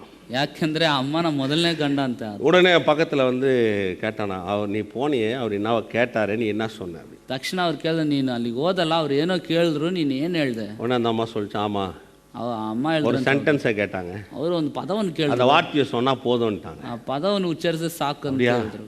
நீ என்ன வார்த்தை சொன்ன? ನೀನು ಏನು ಪದ ಹೇಳ್ದೆ? அந்த அம்மா சொல்லிச்சான், செக்கோஸ்லேவிக்கியா அப்படின்னு இச்சான். ಚೆಕೋಸ್ಲೋವಾಕಿಯಾ ಎಂಬುದಾಗಿ ಹೇಳ್ತಾರೆ. எத்தனை பேர் செக்கோஸ்லேவியாக்கு ஸ்பெல்லிங் சொல்ல முடியும்? ಎಷ್ಟು ಜನ ಚೆಕೋಸ್ಲೋವಾಕಿಯಾಗೆ ಸ್ಪೆಲ್ಲಿಂಗ್ ಹೇಳಲಿಕ್ಕಾಗುತ್ತೆ? பாருங்க, சுலபமாக உள்ளே போகிறத இன்னைக்கு கிறிஸ்துவ வாழ்க்கையில் கடினமாக மாற்றிட்டாங்க. ನೋಡ್ರಿ, ಸುಲಭವಾಗಿ ಹೋಗುವಂಥ ಕ್ರೈಸ್ತ ಜೀವನದಲ್ಲಿ ಜನರು ಏನು ಮಾಡ್ಬಿಡ, ಕಠಿಣಪಡಿಸ್ಬಿಟ್ಟಿದ್ದಾರೆ. கர்த்தர் நம்ம பாவத்தை மன்னித்தார்னு சொல்றதுக்கு பதிலா, ಕರ್ತನ ನಮ್ಮ ಪಾಪವನ್ನು ಕ್ಷಮಿಸಿದಾನ ಅನ್ನೋದು நமக்கு இரக்கத்தை காண்பிக்கிறான்னு சொல்றதுக்கு பதிலா ನಮಗೆ ಕರುಣೆಯನ್ನು ತೋರಿಸ್ತಾನೆ இதை ಅನ್ನೋದಕ್ಕಿಂತ பல ஆங்கிள் பண்ணிட்டாங்க. ಇದನ್ನ ಹಲವು ದಿಕ್ಕಿನಲ್ಲಿ ತೋರಿಸ್ಬಿಟ್ಟಿದ್ದಾರೆ. நீங்க தப்பி பிழைக்கணும் பிரதர், ನೀವು ತಪ್ಪಿ ಬದುಕೋಬೇಕು ಬ್ರದರ್, சான்ஸ் இல்ல பிரதர், ಅವಕಾಶ ಇಲ್ಲ ಬ್ರದರ್, இதெல்லாம் பேசி சுலபமா இருக்கிறத கடினமாக்கி விட்டாங்க. ಈ ರೀತಿ ಎಲ್ಲ ಹೇಳಿ ಸುಲಭವಾಗಿರೋದನ್ನ ಬಹಳ ಕಠಿಣಪಡಿಸ್ಬಿಟ್ಟಿದ್ದಾರೆ. பாருங்க, ஆபிரகாமோட தேவன் செய்த உடன்படிக்கை. ನೋಡ್ರಿ, ಅಬ್ರಾಮನೊಂದಿಗೆ ದೇವರು ಮಾಡಿದಂತ ಒಡಂಬಡಿಕೆ. ஆதியாகமம் 15ஆம் அதிகாரத்துக்கு வாங்க. ಆದಿಕಾಂಡ 15ನೇ ಅಧ್ಯಾಯಕ್ಕೆ ಬನ್ನಿ. 15ஆம் அதிகாரம் 9வது வசனம். 15ನೇ ಅಧ್ಯಾಯ 9ನೇ ವಾಕ್ಯ. பாருங்க, தேவன் உன்னை பெருக பண்றேன், வானத்தின் நட்சத்திரத்தில் பெருக பண்றேன், பூமி தரலாய் பெருக பண்றேன்னு கேட்ட உடனே ದೇವರಲ್ಲಿ ನೀನು ಆಕಾಶದಷ್ಟು ಹೆಚ್ಚುವಂತೆ ಮಾಡ್ತಾನೆ, ಭೂಮಿಯ ಮರಳಿನಷ್ಟು ನೀನು ಉನ್ನತಿಗೆ ತರ್ತೇನೆ ಅಂತ ಹೇಳಿದ ತಕ್ಷಣ உடனே ஆபிரகாமுக்கு இதை எதனால நான் சுமந்து கொள்வேன்? ಅಬ್ರಾಮನು ತಕ್ಷಣ ಇದು ಯಾವ್ದ್ರಿಂದ ನಾನು ಸ್ವಾಧೀನ ಮಾಡ್ಕೊಳ್ಳ? ஆண்டவர் சொல்றாரு, சரிப்பா. ತಕ್ಷಣ ದೇವ್ರು ಹೇಳ್ತಾನೆ, ಸರಿಯಪ್ಪ, நீ அந்த பலிகளை கொண்டு வான்றாரு. ನೀನು பலி ಆ ಯಜ್ಞಗಳನ್ನು ತೆಗೆದು. 9வது வசனத்துல பாருங்க எத்தனை பலி வருதுன்னு பாருங்க. 9ನೇ ವಾಕ್ಯದಲ್ಲಿ ನೋಡ್ರಿ ಎಷ್ಟು ಒಂದು ಬಲಿಗಳು ಬರ್ತದೆ. 9வது வசனம், 3 வயது கிடாரியும், ನೀ 3 ವರ್ಷಗಳ ಮನಕ, 3 வயது வெள்ளாட்டையும், 3 வயது ஆட்டுக்கடாவையும். 9வது வசனம் வருது. 3 ವರ್ಷಗಳ ಮನಕ, ஆடு ಟಗರು. 3 வந்து பாருங்க, 3 வயதுல ஒரு கிடாரி, 3 வயதுல வெள்ளாடு, 3 வயதுல ஆட்டுக்கடா, ஒரு காட்டுப்புறாவையும் ஒரு புறா குஞ்சையும் இடத்தில் கொண்டு வா என்றார். 3 ವರ್ಷಗಳ ಮನಕ, ಆಡು, ಟಗರು ಇವುಗಳನ್ನು, ಬೆಳವಕ್ಕಿಯನ್ನು, ಪಾರಿವಾಳದ ಮರಿಯನ್ನು ತೆಗೆದುಕೊಂಡು ಬಾ ಅಂದನು. எத்தனை இருக்குதாங்க? ಎಷ್ಟಿದೆ ಅಲ್ಲಿ? எத்தனை இருக்குது? ಎಷ್ಟಿದೆ? கரெக்டாக சொல்லுங்க. 5. 5ன்னா என்ன? 5 ಅಂದ್ರೆ ಏನು? நான் சொல்லியிருக்கிறேன், இந்த எபிரேய வார்த்தையில ನಾನು ಹೇಳಿದ್ದೇನೆ, ಇಬ್ರಿಯ ಭಾಷೆಯಲ್ಲಿ அவங்களுக்கு நம்பர்ஸ் கிடையாது, ಅವರಿಗೆ ಸಂಖ್ಯೆಗಳಿಲ್ಲ, அவங்களுக்கு வார்த்தை தான், ಅವರಿಗೆ ವಾಕ್ಯಗಳೇ. பாருங்க, நான் சொன்னீங்களா, எத்தனை பேர் ஞாபகம் வச்சிருக்கீங்கன்னு தெரியல. ಎಷ್ಟು ಜನ ಜ್ಞಾಪಕದಲ್ಲಿ ಇಟ್ಟಿದ್ದೀರೋ ಗೊತ್ತಿಲ್ಲ. ஒன்னா நம்பர் கிடையாது, ஒன்றுன்னா ஒரு சென்டென்ஸ், ஒரு வார்த்தை தான் உங்களுக்கு தெரியும். 1 ಅಂದ್ರೆ ಸಂಖ್ಯೆ 1 ಅಂತ ಇಬ್ರಿಯ ஒன்னு சொன்னா யூனிட்டி, ஒற்றுமை. 1 ಅಂದ್ರೆ ಒಂದು ವಾಕ್ಯ ಅಂದ್ರೆ ಯೂನಿಟಿ. 2 சொன்னா ஒரு மனப்பாடு, அக்ரிமெண்ட். 2 ಅಂತ ಹೇಳುವಾಗ ಒಂದು ಒಪ್ಪಂದ. 3 சொன்னா உயிர்த்தெழுதல். 3 ಅಂತ ಹೇಳುವಾಗ ಪುನರುತ್ಥಾನ. 4 சொன்னா எர்த், பூமி. 4 ಅಂತ ಹೇಳಿದ್ರೆ ಭೂಮಿ. கிழக்கு வடக்கு மேற்கு தெற்கு. 4னாவே அவங்களுக்கு அதான் ஞாபகம் வரும், பூமி. 4 ದಿಕ್ಕುಗಳಿದೆಯಲ್ಲ, ಪೂರ್ವ ಪಶ್ಚಿಮ ಉತ್ತರ ದಕ್ಷಿಣ ಆ ರೀತಿ. 5 சொன்னா கிருபை, 5 ಅಂತ ಹೇಳಿದ್ರೆ கிரேஸ். பாருங்க, இது ஆபிரகாம்கிட்ட சொல்லும்போது 5 பலின்னு சொல்லும்போது அந்த 5 நம்பரையும் கிருபைக்கு அடையாளமாக இருக்கு. ಈ ಅಬ್ರಾಮನಿಗೆ ಹೇಳುವಂತ ಯಜ್ಞಗಳಲ್ಲಿ 5 ರೀತಿಯಾದ ಆ ಯಜ್ಞಗಳು, ಆ 5 ಎಂಬ ಸಂಖ್ಯೆ ಆ ಕೃಪೆಗೆ ಸೂಚನೆ ಆಗಿದೆ. இந்த 5 கொண்டு வரான், ಈ 5 ತರ್ತಾನೆ. உடன்படிக்கை செய்யும் பொழுது ஒருத்தருக்கு ஒருத்தர் எதிராக நிக்கணும். ಈ ಒಡಂಬಡಿಕೆ ಮಾಡುವಾಗ ಒಬ್ಬರಿಗೊಬ್ಬರು ನಿಂತ್ಕೊಳ್ಬೇಕು. இப்ப அவரை பார்க்கணும், இவரை பார்க்கணும். ಇವಾಗ ಮುಂದ್ಗಡೆ ಅವರನ್ನು ನೋಡ್ಬೇಕು, ಅವ್ರು ಈತನ್ನ ನೋಡ್ಬೇಕು. நீங்க அதுக்கு அடுத்த வசனம் வாசிங்கன்னா, ನಂತರದ ವಾಕ್ಯ ನೀವು ಓದಿದ್ರೆ, அதுகளை நடுவாக துண்டித்தான், ಅವುಗಳ ಮಧ್ಯದಲ್ಲಿ ಕಡಿದದನು. ஆட்டுக்கடாவையும், 3 வயது கிடாரி, வெள்ளாட்டு கடா, ಮನಕ, ಆಡು, ಟಗರು, அது 3 நடுவ வெட்டி ஒரு துண்டு அந்த பக்கம் ஒரு துண்டு இந்த பக்கம் வைக்கணும். ಅವುಗಳನ್ನು ಮಧ್ಯದಲ್ಲಿ ಕಡಿದು ಅದರ ಒಂದು ತುಂಡು ಮಾಡಲ್ಪಟ್ಟ ಭಾಗ ಆ ಕಡೆಗೂ ಇನ್ನೊಂದು ಭಾಗ ಈ ಕಡೆಗೆ ಇಡಬೇಕು. நடுவுல ரத்தம் அப்படியே சிந்தப்படும். ஒரு ஆட்டை நடுவுல வெட்ட எவ்வளவு ரத்தம் வரும் யோசிச்சு பாருங்க. ಒಂದು ಆಡನ್ನು ಮಧ್ಯದಲ್ಲಿ ಕಡಿದ್ರೆ ಎಷ್ಟು ರಕ್ತ ಬರ್ತದೆ? அப்ப 3 ஆடு வெட்டப்படுது பாருங்க. ಅಂದ್ರೆ 3 ರೀತಿಯಾದ ಆಡುಗಳಲ್ಲಿ ಕಡಿಯಲ್ಪಡ್ತವೆ. அங்க அந்த புறா குஞ்சும் ಅಲ್ಲಿ ಪಾರಿವಾಳನು அதை வெட்டாம ಅದನ್ನು ಕಡಿಯದೆ அதை அறுத்துட்டு அந்த ரத்தத்தை அதுல சிந்துறாங்க. ಅದನ್ನು ಕೊಯ್ದು ಅದರ ರಕ್ತವನ್ನು ಅಲ್ಲಿ ಚುಮುಕಿ. இப்ப ரத்தம் பாருங்க 2 பேருக்கு நடுவுல நிக்குதாங்க. ರಕ್ತ ನೋಡ್ರಿ, ಆ 2 ಮಧ್ಯದಲ್ಲಿ ನಿಂತಿದೆ. இப்போ உங்களுது ஒரு பகுதி, எந்த ஒரு பகுதி. ಇದರಲ್ಲಿ ನಿಮ್ಮದು ಒಂದು ಭಾಗ, ನನ್ನದು ಒಂದು ಭಾಗ. இப்போ இது ரெண்டுத்துல யாரு மீறினாலும் இந்த மரணம் தான் நேரிடணும். ಈ 2ರಲ್ಲಿ ಇಬ್ಬರಲ್ಲಿ ಯಾರು ಮೀರಿದ್ರು ಅಲ್ಲಿ ಮರಣನೇ ಸಂಭವಿಸಬೇಕು. ஆமென். ಆಮೆನ್. 3வது ಮೂರನೇ அதாவது பாயிண்ட் 1ல ஏபிசின்னு வர இது சி பாயிண்ட். இது ಈ ಪಾಯಿಂಟ್ 1ರಲ್ಲಿ ABC ಅಂತ ಬರ್ತದಲ್ಲ, ಅದರಲ್ಲಿ ಇದು ಸಿ. மூணாவது என்னன்னா, இந்த உடன்படிக்கை ஆபிரகாம்கிட்ட பண்ணல அவர். ಈ ಒಡಂಬಡಿಕೆ ಅನ್ನೋದು ದೇವರು ಅಬ್ರಾಹ್ಮನ ಬಲಿ ಮಾಡಿ. ஏன் ஆபிரகாம்கிட்ட பண்ணல? ಯಾಕೆ ಅಬ್ರಾಹ್ಮನ ಬಲಿ ಮಾಡಲಿಲ್ಲ? ஏன்னா ஆபிரகாம்கிட்ட இந்த உடன்படிக்கை பண்ணியிருந்தா ಅಬ್ರಾಹ್ಮನ ಬಲಿ ಒಡಂಬಡಿಕೆಯನ್ನು ಮಾಡಿದ್ರೆ இது நிலையான உடன்படிக்கை இருந்திருக்காது. ಇದು ನೆಲೆಯೂರುವಂತ ಒಡಂಬಡಿಕೆ. ஏன்னா ஆபிரகாம் அந்த உடன்படிக்கை மீறி இருக்கிறார். ಯಾಕೆಂದ್ರೆ ಅಬ್ರಾಹ್ಮನ ಈ ಒಡಂಬಡಿಕೆಯನ್ನು ಮೀರಿದಾನೆ. வானத்தின் நட்சத்திரங்களை போல உன்னை பெருக பண்ணுவேன்னு சொன்னார் இல்லையா? ಆಕಾಶದ ನಕ್ಷತ್ರಗಳಂತೆ ಹೆಚ್ಚುವಂತೆ பூமி சூழத்தனியாய் உன் சந்ததி இருக்குன்னு சொன்னார் இல்லீங்களா? ಭೂಮಿಯ ಮರಳಿನಷ್ಟಿನ ಸಂತತಿ ಇರ್ತದೆ. 16ஆம் அதிகாரம் முதல் வசனத்தை போய் வாசி பாருங்க. 14ನೇ ಅಧ್ಯಾಯದ ಮೊದಲನೇ ವಾಕ್ಯ ಓದಿ ನೋಡಿ. அவர் ஆகார கல்யாணம் பண்ணுவார். ಹಾಗಾರನ್ನು ಮದುವೆ ಆಗ್ತಾನೆ. அப்ப வானத்தின் நட்சத்திரங்களை போல அவர் சொல்லி அது ஒரு உறுதி ஒரு நிச்சயத்தை ஏற்படுத்தி இருந்தும் பாருங்க மீறி போய் அந்த 16வது அதிகாரத்தில் வாட்சி முதல் 16வது முதல் வசனத்தில் 2-3 வசனத்தை வாட்சி பாருங்க. அவர் ஆகார கல்யாணம் பண்ணிக்காம ಆಕಾಶದಂತೆ ನಿನ್ನನ್ನು ಹೆಚ್ಚಿಸುತ್ತೇನೆ ಹೆಚ್ಚುವಂತೆ ಮಾಡ್ತಾನೆ ಎಂಬಂತ ದೃಢತೆ ನಿಶ್ಚಯವನ್ನು ದೇವರು ಅಬ್ರಾಹ್ಮನ್ ಕೊಟ್ಟಿದ್ರು ಸಹ 16ನೇ ವಾಕ್ಯ ಮೊದಲೆರಡು ವಾಕ್ಯಗಳು ನೋಡಿದ್ರೆ ಅಬ್ರಾಹ್ಮನ್ ಹೋಗಿ ಆಗಾರನ ಮದುವೆ ಆಗ್ತಾನೆ. அப்ப எப்படி முடியும்? ಅಂದ್ರೆ ಹೇಗಾಗ್ತದೆ? உடன்படிக்கை மீறி போயிறானே. ಅಂದ್ರೆ ಒಡಂಬಡಿಕೆ ಮೀರಿ மரணம் தான உண்டாகணும். ಅಂದ್ರೆ ಮರಣ ಉಂಟಾಗಬೇಕು. இது ஆபிரகாம் கிட்ட பண்ண உடன்படிக்கை தான். ஆபிரகாமுக்கு ஒருத்தர் முன்னணியா நின்னு பண்ண உடன்படிக்கை இது பாருங்க. ಇದು ಅಬ್ರಾಹ್ಮನಿಗೆ ಮಾಡಿದ ಒಡಂಬಡಿಕೆನೆ, ಆದ್ರೆ ಅಬ್ರಾಹ್ಮನಿಗೆ ಮಧ್ಯದಲ್ಲಿ ನಿಂತು ಒಬ್ಬ ಆತನು ಮಾಡಿದಂತ ಒಡಂಬಡಿಕೆ. வாசிக்கலாம் பாருங்க 17ஆம் அதிகாரத்துக்கு வாங்க. ಓದೋಣ 17ನೇ ಅಧ್ಯಾಯಕ್ಕೆ ಬನ್ನಿ. சூரியன் அஸ்தமித்து காரில் உண்டான போது புகை சூளையும் அந்த துண்டங்கள் நடுவே கனந்து போகிற அக்னி ஜுவாலையும் தோன்றின. ಹೊತ್ತು ಮುನಗಿ ಕಾರ್ಗತ್ತಲಾದಾಗ ಇಗೋ ಹೊಗೆ ಹಾಯುವ ಒಳೆಯು ಉರಿಯುವ ದೀವಟಿಗೆಯೂ ಕಾಣಿಸಿ ಆ ತುಂಡುಗಳ ನಡುವೆ ಹೋದವು. புகைக்கிற சூளையும் ಹೊಗೆ ಹಾಯುವ ಒಳೆಯು, புகைக்கிற சூளைன்னா அங்க அப்படியே ஒரு புகை அப்படியே எழும்புது பாருங்க. ಹೊಗೆ ಹಾಯುವ ಒಳೆಯು ಅಂದ್ರೆ ಒಂದು ಬಿಳಿ ಬಣ್ಣ ಹೊಗೆ, அது ಅಲ್ಲಿ பிதாவாகிய தேவனுக்கு அடையாளமா இருக்குது. ತಂದೆಯಾದ ದೇವರಿಗೆ ಸೂಚನೆ ಆಗಿದೆ. இங்க வேதத்துல சொல்லப்படுவாங்க அந்த துண்டங்களின் நடுவே அக்னி ஜுவாலை கடந்து போனது என்றது. ಆ ತುಂಡುಗಳ ನಡುವೆ ಉರಿಯುವ ದೀವಟಿಗೆಯು ಕಾಣಿಸಿ ಹೋಯಿತು. நடந்து போனது, கடந்து போனதாங்க. ಅಂದ್ರೆ ನಡುವೆ ಹೋದವು ಅಂದ್ರೆ ಹಾದು ಹೋದವು. அந்த அக்னி ஜுவாலை கிறிஸ்தியேசுக்கு அடையாளமா இருக்குது. வெளிப்படுத்துற விசேஷத்துல போய் வாசிங்கன்னா அவருக்கு அக்னி ஜுவாலைன்னு அங்க சொல்லப்படுது பாருங்க. ಅಲ್ಲಿ ಉರಿಯುವ ದೀವಟಿಗೆಯು ಅದು ಯೇಸು ಕ್ರಿಸ್ತನಿಗೆ ಸೂಚನೆ ಆಗಿದೆ ನೋಡಿ. அங்க பிதாவாகிய தேவன் இருக்கிறார், ತಂದೆಯಾದ ದೇವರಿದ್ದಾರೆ, இந்த பக்கம் ஆபிரகாம் இருக்கிறார், ಅಲ್ಲಿ ಅಬ್ರಾಹ್ಮನ ಇದ್ದಾನೆ, அங்க அந்த உடன்படிக்கை இருக்குது, ಅಲ್ಲಿ ಒಡಂಬಡಿಕೆ ಇದೆ. இப்போ நடுவுல ஒருத்தர் கடந்து போனார். அக்னி ஜுவாலை யாருன்னா அவர்தான் ஆண்டவராகிய இயேசு கிறிஸ்து. ಉರಿಯುವ ದೀವಟಿಗೆ ನಡುವೆ ಹಾದು ಹೋದವರು ಯಾರಂತ ನೋಡಿದ್ರೆ ಆತನೇ ಕರ್ತನಾದ ಯೇಸು இப்போ ಕ್ರಿಸ್ತ. இந்த உடன்படிக்கையில யார் அந்த ரத்தத்துல நடந்து போறாங்களோ அவங்க அதை கடைசி வரைக்கும் காப்பாடுறாங்க. ಈ ಒಡಂಬಡಿಕೆ ರಕ್ತದಲ್ಲಿ ಯಾರು ಹಾದು ಹೋಗ್ತಾರೋ ಅವ್ರು ಕೊನೆವರೆಗೂ ಅದನ್ನು ಕಾಪಾಡ್ತಾರೆ ನೋಡಿ. ஆமென். ಆಮೆನ್. அதனாலதான் பாருங்க 1 தீமோத்தி 2ஆம் அதிகாரம் 6வது வசனத்தை வாசி பாருங்க. ಆದ್ರಿಂದ 1 ತಿಮೋತಿ 2ನೇ ಅಧ್ಯಾಯ 6ನೇ ವಾಕ್ಯ ಓದಿ 1 ನೋಡಿ. தீமோத்தி 2ஆம் 6வது வசனம் சொல்லுது, தேவனுக்கும் மனிதனுக்கும் மத்தியஸ்தர் ஒருவரே, அவர் மனுஷனாகிய இயேசு கிறிஸ்து அவரே. 1 ತಿಮೋತಿ 2ನೇ ಅಧ್ಯಾಯ 6ನೇ ವಾಕ್ಯದಲ್ಲಿ ಹೇಳ್ತದೆ, ದೇವರಿಗೂ ಮನುಷ್ಯನಿಗೂ ಮಧ್ಯಸ್ಥನು ಒಬ್ಬನೇ, ಆತನು ಕರ್ತನಾಗಿರುವ ಯೇಸು ಕ್ರಿಸ್ತನೇ. அப்ப தேவனுக்கும் ಅಂದ್ರೆ ದೇವರಿಗೂ மனுஷனாகிய ஆபிரகாமுக்கும் ಮನುಷ್ಯನಾಗಿರುವ ಅಬ್ರಾಹ್ಮನಿಗೂ மத்தியஸ்தர் ஒருவரே. ಮಧ್ಯಸ್ಥನು ಒಬ್ಬಾತನೇ. அப்ப இந்த தேவனுடைய உடன்படிக்கையில ஆபிரகாம் நிக்கல, அங்க மத்தியஸ்தரா நிக்கிற அந்த இயேசு கிறிஸ்து என்ற ஒருவரால தான் அந்த உடன்படிக்கை காக்கப்படுது. ದೇವರಾದ ಒಡಂಬಡಿಕೆಯಲ್ಲಿ ಅಬ್ರಾಹ್ಮನ ಮುಂದೆ ನಿಂತಿರುವಂತ ಕರ್ತನಾದ ಯೇಸು ಕ್ರಿಸ್ತನೇ ಅದನ್ನು ಕಾಪಾಡಲಿಕ್ಕೆ ಸಾಧ್ಯ. ஆமென். தன் குமாரனோட பண்ணின உடன்படிக்கை அது. ತನ್ನ ಮಗನೊಂದಿಗೆ ಆಗಿ ಮಾಡಿದಂತ ಒಡಂಬಡಿಕೆ ಅದು. அந்த மாதிரி விளங்குது. ಎಷ್ಟನ್ನು ಅರ್ಥವಾಗ್ತಿದೆ. அதனாலதான் பாருங்க இத வந்து கொஞ்சம் எண்ணி பார்க்க வேண்டியது அவசியமா. ಇದನ್ನು ಸ್ವಲ್ಪ ನಾವು ಲೆಕ್ಕಿಸಿ ನೋಡ್ಬೇಕಾದ ಬಹಳ ಪ್ರಾಮುಖ್ಯ. வாசிக்கலாம் பாருங்க. ஆதியாகமம் 15:11 வாசி பாருங்க. ಓದಿ ನೋಡ್ರಿ. ಆದಿಕಾಂಡ 15ನೇ ಅಧ್ಯಾಯ 11ನೇ ವಾಕ್ಯ. அந்த துண்டங்களை வச்ச உடனே அது மேல வந்து பறவைகள் இறங்குது. 11ஆம் வசனம், பறவைகள் அந்த உடன் மேல் இறங்கின, அவைகள் ஆபிரகாம் துரத்தினான். ಆ ಶವಗಳ ಮೇಲೆ ಹದ್ದುಗಳು ಎರಗಲು ಅಬ್ರಾಮನು ಅವುಗಳನ್ನು ಓಡಿಸಿಬಿಟ್ಟನು. அவன் துரத்துறான். ನೋಡ್ರಿ, ಅವನು ಓಡಿಸ್ತಾನೆ. முடியாத காரியம். ಆಗದ ಕಾರ್ಯ. ஏன்? ಯಾಕೆ? ஏன்னா மனுஷன் அந்த உடன்படிக்கையை காக்கவே முடியாது. ಯಾಕೆ? ಮನುಷ್ಯನು ಆ ಒಡಂಬಡಿಕೆಯನ್ನು ಕಾಯಲಿಕ್ಕೆ ಆಗೋದಿಲ್ಲ. இந்த உடன்படிக்கையை காக்கிறதுக்கு மனுஷனுக்கு எந்த சக்தியும் கிடையாது. ಈ ಒಡಂಬಡಿಕೆಯನ್ನು ಕಾಯಲಿಕ್ಕೆ ಮನುಷ್ಯನಿಗೆ ಯಾವುದೇ ರೀತಿಯಾದ ಶಕ್ತಿ ಇಲ್ಲ. அதனாலதான் பாருங்க, ஆபிரகாம் தன் மாமிச முயற்சினால உடன்படிக்கை காக்க வேண்டும் நினைக்கிறாரு. ಆದ್ರಿಂದಲೇ ಅಬ್ರಾಮನು ತನ್ನ ಶರೀರದ ಪ್ರಯತ್ನದಿಂದ ಒಡಂಬಡಿಕೆಯನ್ನು ಕಾಯಬೇಕನ್ನ ನೆನೆಸ್ತಾನೆ. பறவை ஓட்டுறாரு. ಆ ಪಕ್ಷಿಗಳನ್ನು அது ಓಡಿಸ್ತಾನೆ. கீழே வாசித்து பாருங்க 12ஆம் வசனத்துல. 12ನೇ ವಾಕ್ಯ ಓದಿ ನೋಡಿ. கர்த்தர் என்ன செய்யறாரு? சூரியன் அஸ்தமிக்கும் பொழுது ஆபிரகாமுக்கு அயர்ந்த நித்திரை வரப்போனார். நீ ஒன்றும் பண்ணாத, நீ நல்லா தூங்கு, அதை நான் காத்துக்கிறேன்னு சொல்லி அவனை தூங்க வைக்கிறேன். ನೋಡ್ರಿ 12ನೇ ವಾಕ್ಯ, ಹೊತ್ತು ಮುನುಗುತ್ತಿರುವಾಗ ಅಬ್ರಾಮನಿಗೆ ಗಾಢ ನಿದ್ರೆ ಹತ್ತಿತ್ತು, ಕಾರ್ಗತ್ತಲು ಅವನ ಮೇಲೆ ಕಾಯುತ್ತೆ. ಅಂದ್ರೆ ನೀನೇನು ಕ್ರಿಯೆಗಳನ್ನು ಮಾಡಬೇಡ, நீ உடன்படிக்கையை காக்க முடியாது, ನೀನು ಒಡಂಬಡಿಕೆ ಕಾಯಬೇಡ, உன்னால உடன்படிக்கை காக்கக்கூடிய அளவுக்கு உனக்கு அந்த சக்தி கிடையாது, ಒಡಂಬಡಿಕೆಯನ್ನು ಕಾಯುವ ಮಟ್ಟಿಗೆ ನಿನ್ನಲ್ಲಿ ಶಕ್ತಿನೂ ಇಲ್ಲ. அதாவது கர்த்தர் அவனுக்கு அயர்ந்த நித்திரை வர பண்ணி ಆದ್ರಿಂದ ದೇವರನ್ನು ಗಾಢ ನಿದ್ರೆ ಹತ್ತು அவரோட உடன்படிக்கையை காக்குறார்.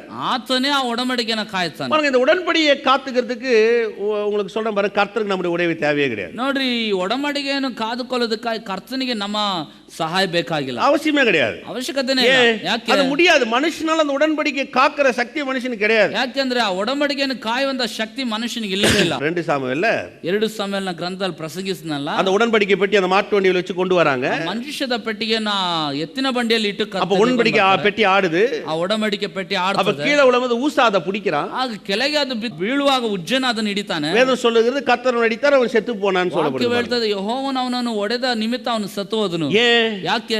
ஏன் அப்படி நடந்தது? ಯಾಕೆ ಆ ರೀತಿ ನಡೆಯಿತು? கடவுளை ஒரு மனுஷன் தாங்க முடியாது. எத்தனை பேர் தெரியும்? ದೇವರನ್ನು ಒಬ್ಬ ಮನುಷ್ಯನು ಹೊರಲಿಕ್ಕಾಗುವುದಿಲ್ಲ. கடவுளுக்கு கடவுளை தாங்கக்கூடிய சக்தி மனிதனுக்கு கிடையாது. ದೇವರನ್ನು ಹೊರಲಿಕ್ಕೆ ಇರುವಂತ ಶಕ್ತಿ ಮನುಷ್ಯನಿಗೆ ಇಲ್ಲವೇ ಇಲ್ಲ. கடவுளுக்கு ரட்சிப்பின் மூலமாய் தான் உதவி செய்ய முடியும் நினைக்கிற எந்த ஒரு கரத்தையும் கர்த்தர் ஏற்றுக்கொண்டதே கிடையாது. ಆ ದೇವರಿಗೆ ರಕ್ಷಣೆ ಮುಖಾಂತರ ಸಹಾಯ ಮಾಡಬೇಕು ಅಂತ ನೆನೆಸುವ ಯಾವ ಕರನ್ನು ದೇವರು ಸ್ವೀಕರಿಸೋದೇ ಇಲ್ಲ. ಆಮೆನ್. ಅಲ್ಲಂಗದಾ?